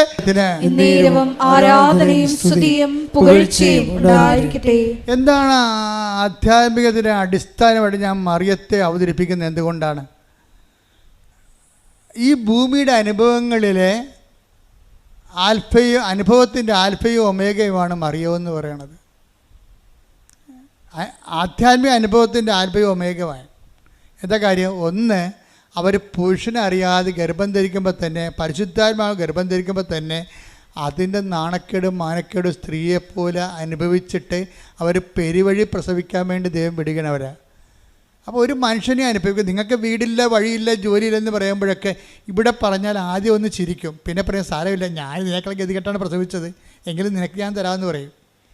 അത് ഒരു മനുഷ്യൻ അനുഭവിക്കാവുന്നതിൻ്റെ മാക്സിമം അനുഭവിച്ചിട്ട് അവസാനം ഈ മകനെ ഈ നഗ്നനായിട്ട് തുണിയെ കെട്ടിയിട്ട് ഒരു കുറവ് ഇറച്ചിയായിട്ട് ഇങ്ങനെ മടിയിലെടുത്തിട്ട് ഇവർ കല്ലറയിൽ വെക്കാൻ വേണ്ടി കൈ നീട്ടി കൊടുക്കും. പിന്നെ ഇവരെ കാണത്തില്ല, ക്രിസ്തുവിനെയും കാണത്തില്ല. ഞാനെപ്പോഴും ഓർക്കും കല്ലറയിൽ അപ്രത്യക്ഷമായത് ഈശോ മാത്രമല്ല, മറിയവും അപ്രത്യക്ഷമായി. ബൈബിളിലും പിന്നെ മറിയത്തെക്കുറിച്ച് അധികം പറയത്തില്ല. എന്താ? കർത്താവ് അരുളി ചെയ്ത കാര്യങ്ങൾ നിറവേറുമെന്ന് അവൾ വിശ്വസിച്ചു. കർത്താവ് എന്താണ് അരുളി ചെയ്തത്? കർത്താവ് അവളോട് അരുളി ചെയ്തത് എന്താണ്? മനുഷ്യാവതാരത്തിൻ്റെ സമയത്ത് അവൻ്റെ രാജ്യത്തിന് അവസാനം ഉണ്ടാകില്ലെന്നാണ് പറഞ്ഞിരിക്കണത്. Take the word of God 1:33. ശ്രദ്ധിക്കട്ടെ. ഹല്ലേലൂയ, ഹല്ലേലൂയ, ഹല്ലേലൂയ. യേശുവേ നന്ദി. ഹല്ലേലൂയ. ലൂക്കാ 1:33. യാക്കോബിന്റെ ഭവനത്തിന്മേൽ പറഞ്ഞ യാക്കോബിന്റെ ഭവനത്തിന്റെ മേൽ അവൻ എന്നേക്കും ഭരണം നടത്തും. അവന്റെ രാജ്യത്തിന് അവസാനം ഉണ്ടാവുകയില്ല. അപ്പൊ അവനും മരണമില്ല, മരണത്തെ അവൻ ജയിക്കുമെന്നും ഉയർത്തെഴുന്നേൽക്കുമെന്നും എല്ലാം ഇറ്റ് ഈസ് അണ്ടർസ്റ്റുഡ് ഇംപ്ലിസിറ്റ്. ഇതാണ് അവൻ ഉയർത്തെഴുന്നേൽക്കുമെന്നോ അമ്മയോടാണ് ആദ്യം പറയണത്. അമ്മ എന്ത് ചെയ്തു? അവൻ്റെ രാജ്യത്തിന് അവസാനം ഉണ്ടാകുകയില്ല, അവൻ മരിച്ചാലും ഉയർത്തെഴുന്നേൽക്കുമെന്ന് ആദ്യം പിതാവായ ദൈവം മാലാഖയിലൂടെ അമ്മയോട് പറയുമ്പോഴേ എലിസബത്തിൻ്റെ വീട്ടിൽ ചെല്ലുമ്പോൾ പരിശുദ്ധാത്മാവ് എലിസബത്തിനോട് പറയും, നിന്നോട് പറഞ്ഞില്ലേ മേരി, അപ്പായി പറഞ്ഞില്ലേ അവൻ മരിച്ചാൽ ഉയർത്തെഴുന്നേൽക്കുമെന്ന്, അവൻ്റെ രാജ്യത്തിന് അവസാനം ഉണ്ടാകില്ലെന്ന്. അതുതന്നെ എനിക്കും പറയാനുള്ളത്. നിന്നെ ബ്ലസ് ചെയ്തിരിക്കണം അപ്പ. എന്തുകൊണ്ടാണെന്ന് അറിയാമോ?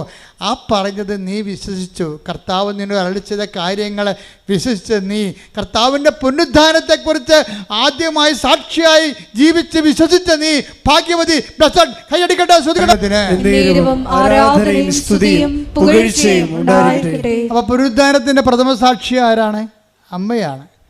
അമ്മയുടെ ജീവിതം മുഴുവനും അപ്പോസ്തലന്മാർ പുനരുദ്ധാനത്തിന് സാക്ഷിയാകണത് കർത്താവ് പുനരുദ്ധാനം കഴിഞ്ഞതിന് ശേഷമാണ്. പക്ഷേ എല്ലാവരും മഗ്ദലേന മറിയം ഉൾപ്പെടെ പുനരുദ്ധാനത്തിന് സാക്ഷിയാകണത് കർത്താവിൻ്റെ പുനരുദ്ധാനത്തിന് ശേഷമാണ്. അമ്മയുടെ ജീവിതം തന്നെ പുനരുദ്ധാനത്തിൻ്റെ ജീവിതം സാക്ഷിയായിട്ട് ജീവിക്കുകയും. എന്താ കാര്യം? കർത്താവ് അരുളി ചെയ്യുന്നത് 1:33 പറഞ്ഞു. കർത്താവ് അരുളി ചെയ്ത കാര്യങ്ങൾ, അതായത് 1:33 എന്താ പറഞ്ഞത്? വരാൻ പോകുന്ന കാര്യങ്ങൾ നമ്മൾ 16-14 വായിച്ചു. ആ വരാൻ പോകുന്ന കാര്യങ്ങളാണ് മാലാഖ 1:33 പറയണത്. എന്താണ്? അവൻ്റെ രാജ്യത്തിന് അവസാനം ഉണ്ടായില്ലെന്ന്, അവൻ മരിച്ചാലും പുനരുദ്ധാനം ചെയ്യുമെന്ന്. അതാണ് എലിസബത്തിൻ്റെ വീട്ടിൽ 1:45 ലൂക്ക പറയണത്, മേരി നീ ബ്ലെസ്സഡാണ്. എന്താണ് കാരണം? കർത്താവ് നിന്നോട് അരുളി ചെയ്ത കാര്യങ്ങൾ നിറവേറുമെന്ന് നീ വിശ്വസിച്ചു. അതായത് എന്താണ് വിശ്വസിച്ചത്? കർത്താവിൻ്റെ പുനരുദ്ധാനത്തിൽ നീ വിശ്വസിച്ചു. അവൻ്റെ പുനരുദ്ധാനത്തെ വിശ്വസിച്ചുകൊണ്ട് തന്നെയാണ് മറിയം. അതുകൊണ്ടാണ് ഈശോ ചോദിക്കണത്. ഈശോയെ കാണാതെ വരുമ്പോൾ ഞാനും നിൻ്റെ അപ്പനും കൂടി എന്തുമാത്രം നിന്നെ അന്വേഷിച്ചെന്ന് അറിയാവോ എന്ന് ചോദിക്കുമ്പോൾ അമ്മ പറയും, അപ്പം ഈശോ പറയും, മേരി യു നോ ഇറ്റ്, നിങ്ങൾക്കറിയാം. എന്താണ്? ഞാൻ എൻ്റെ പിതാവിൻ്റെ കാര്യത്തിൽ വേപൃതനായിരിക്കേണ്ടവനാണെന്ന് നിങ്ങൾക്ക് അറിയാൻ പാടില്ല. എന്ന് വെച്ചാൽ അറിയാമയ്ക്ക് കൈയടിക്കട്ടെ, ശ്രദ്ധിക്കട്ടെ. യേശുവേ